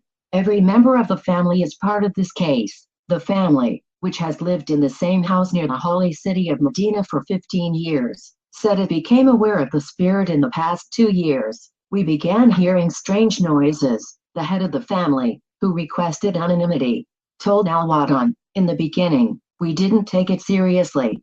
But after that, stranger things started happening and the children got really scared when the genie began throwing stones. A local charity has moved the family to a temporary residence while a court investigates, the newspaper said. In Islamic cultures, a belief in genies, or jinns, is common. Genies not only appear in pre-Islamic fiction such as Arabian Nights, but are also mentioned in the Quran. Many Saudis believe invisible genies live among them and are capable of demonic possession and revenge. Guys, I lost my phone. Right just now. I think the genie took it. Where's my phone? It was here. It was here. Allahu Akbar. The phone is gone. My gun is gone too. Is the gun in the phone? My computer. What is the computer? The genie took it. My chair. I'm sitting in what now? On the air. My chair is gone. The genie is taking everything. Guys, somebody do something. Unbelievable. Unbelievable. The genie threw rocks at us. The genie threw rocks at us.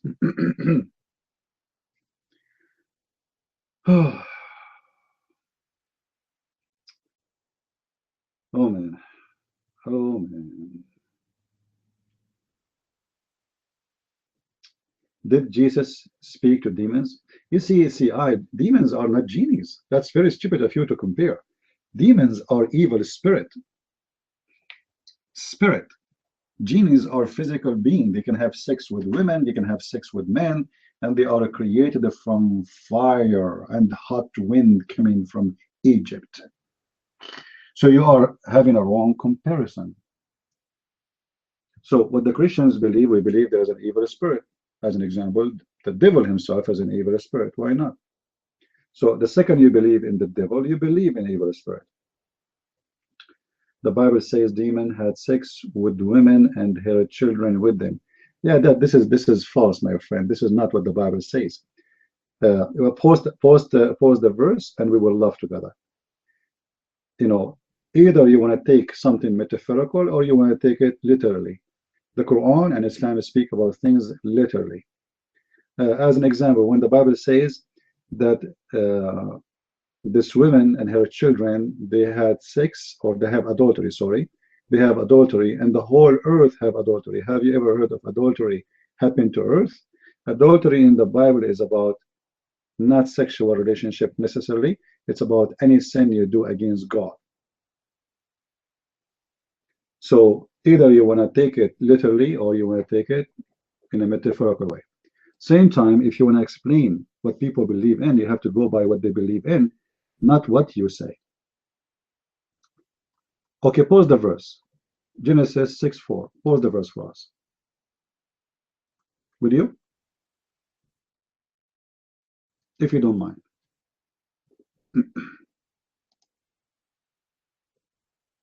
Can you? Let me play the verse for you.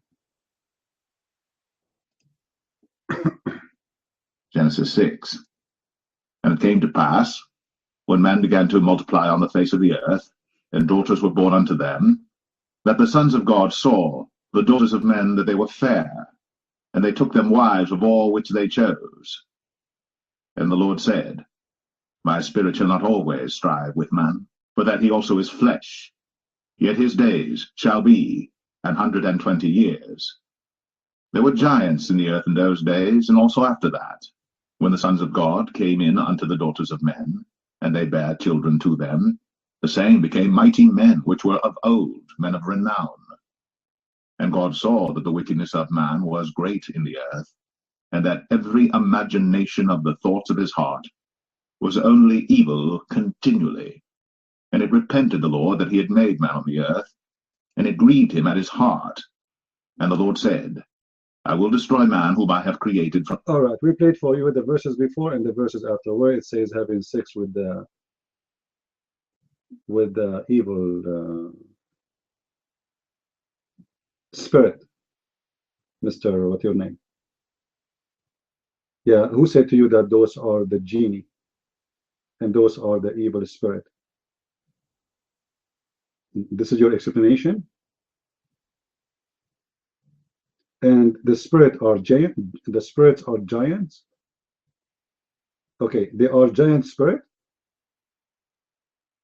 They are giant spirit. Obviously, this is nothing have to do with anything literally. This is about metaphorical.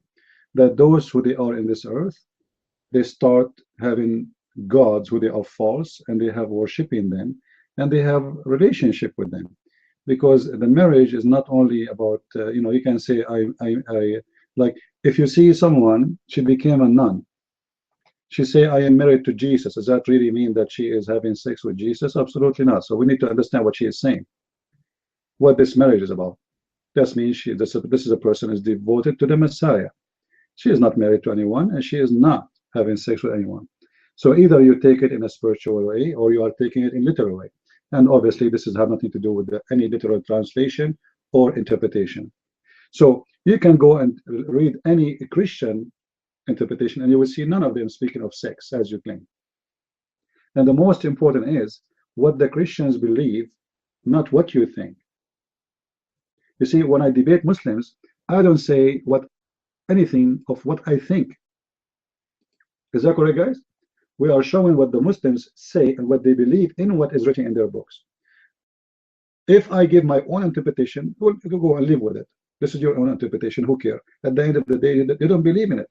So when we debate Muslims, we are not debating our thoughts about their religion. We are debating at what they think and what they believe. And that is the important. In your case, you try to make it the way you want. It's up to you. You know, once a Muslim, he come to me, he says, Jesus is saying, drink my piss. I was like, what? And then he posed the verse for me saying that, like, if you are thirsty, you know, like I'm the same as the water. You drink my water. You know, I am. But so he's a stupid. He wanna give it his own interpretation, and it's okay. You can do that too. You can play the same game. I never speak in this place here in my books, in my videos, anything of my own thought about Islam. It is their own thought. And if it's mine, I say this is what I understand. Always I support what I say from the Muslims' belief.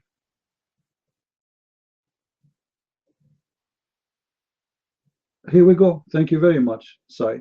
But you Muslims, because you are perverted minded and you are a liar, you claim that Jesus says, drink my piss and drink my blood. But all of us, we laugh when you say that. You gave me a great example. Yeah, but none of the Christians drink his blood. Is that correct, guys? And Jesus never said, you know, drink my blood. This is a big fat lie. But because you Muslims, you have no dignity. You see, the problem with Muslims, they have no dignity. Even in the accusation they make, it's a stupid accusation. But why I want to blame you? If you, even your God, Allah, he says that how God can have a son if you don't have a girlfriend, which means that you're stupid, Allah, do not even know what the Christians believe.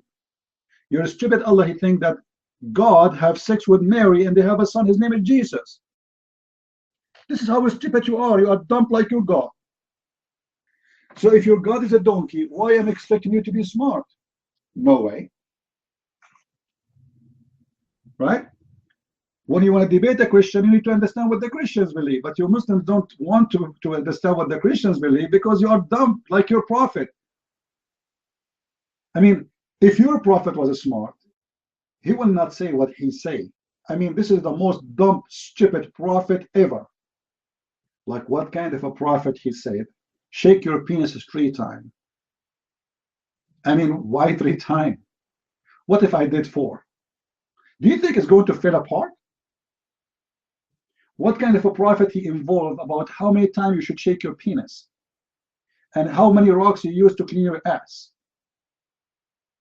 You shake your penis 3 times, you use 3 rocks. Okay, what if I use 4 rocks? Don't you think it's going to be cleaner? What about 5? No, 3 rocks. This is Islam. It's a silly, stupid religion. And they do not know what we believe, so they try to give it their own thoughts. Actually, let me tell you a story, just to show you how Muslims are people out of dignity. Once a Muslim, you know, when we were kids, a Muslim kid in the school, he told me, I want to talk to you, but I'm really scared. You might beat the hell of me. I said, no. He said, you promised me? I said, come on, man. He said, you promise really? You promise you will not do hurt me? I said, come on. He said, but you will not do anything, right? I said, what's wrong with you? What you did you do something wrong? He said, no, but I learned something. I want to ask you about it. It's about Christianity. But first, promise me by the name of Jesus, you will not hurt me. I look at him. He is really nervous. I said, okay. I became curious. I want to know what.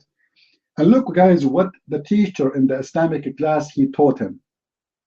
They taught him, all the students, that when a Christian man, he marry a Christian woman, the first night, the woman, she had to sleep with the priest.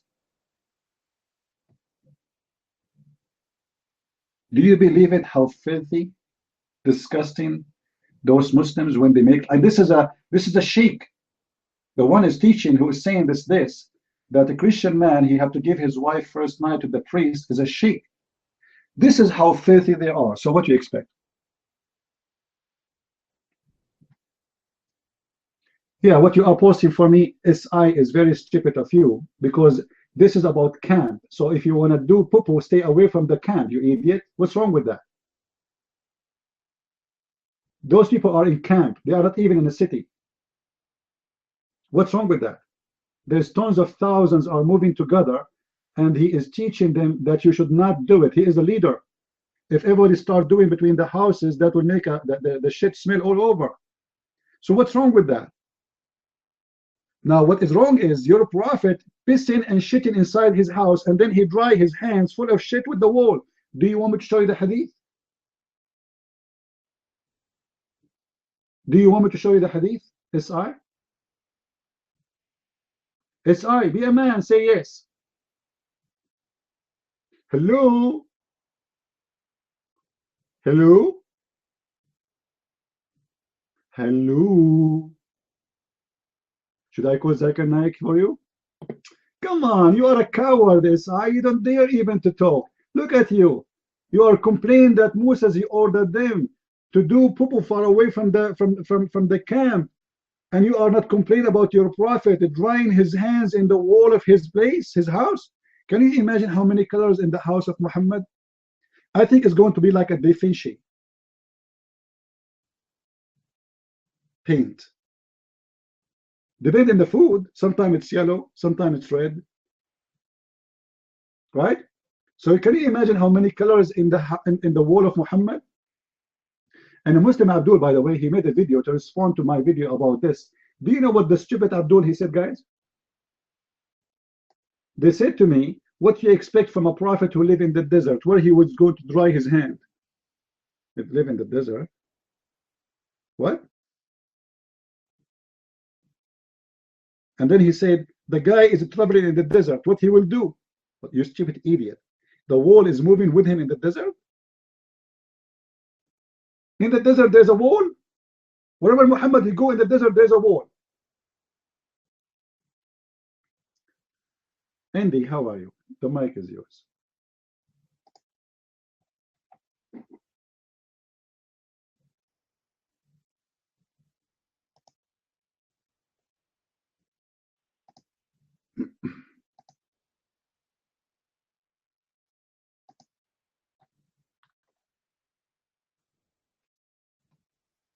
That is this guy.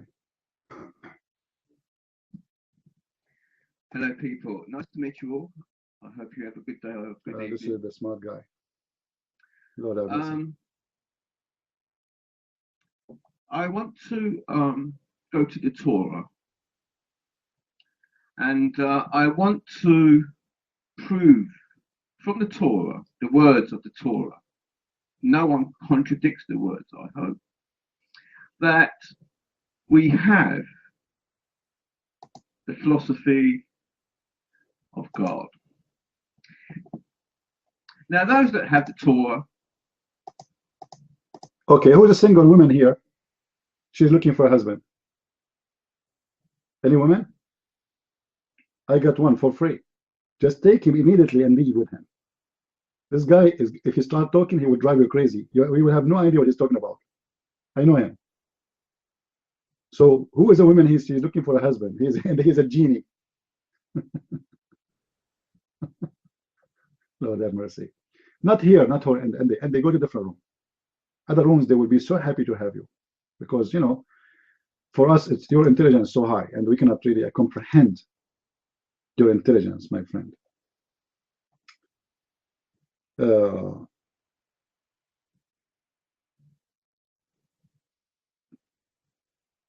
Any Abdul?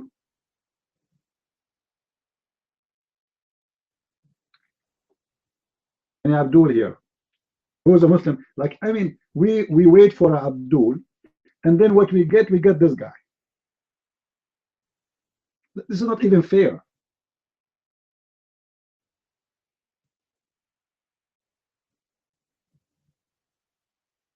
Any Muslim?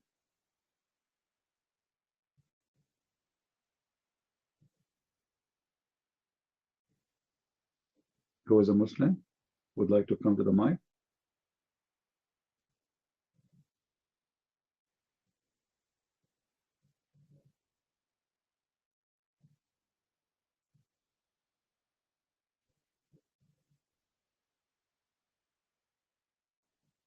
Hello?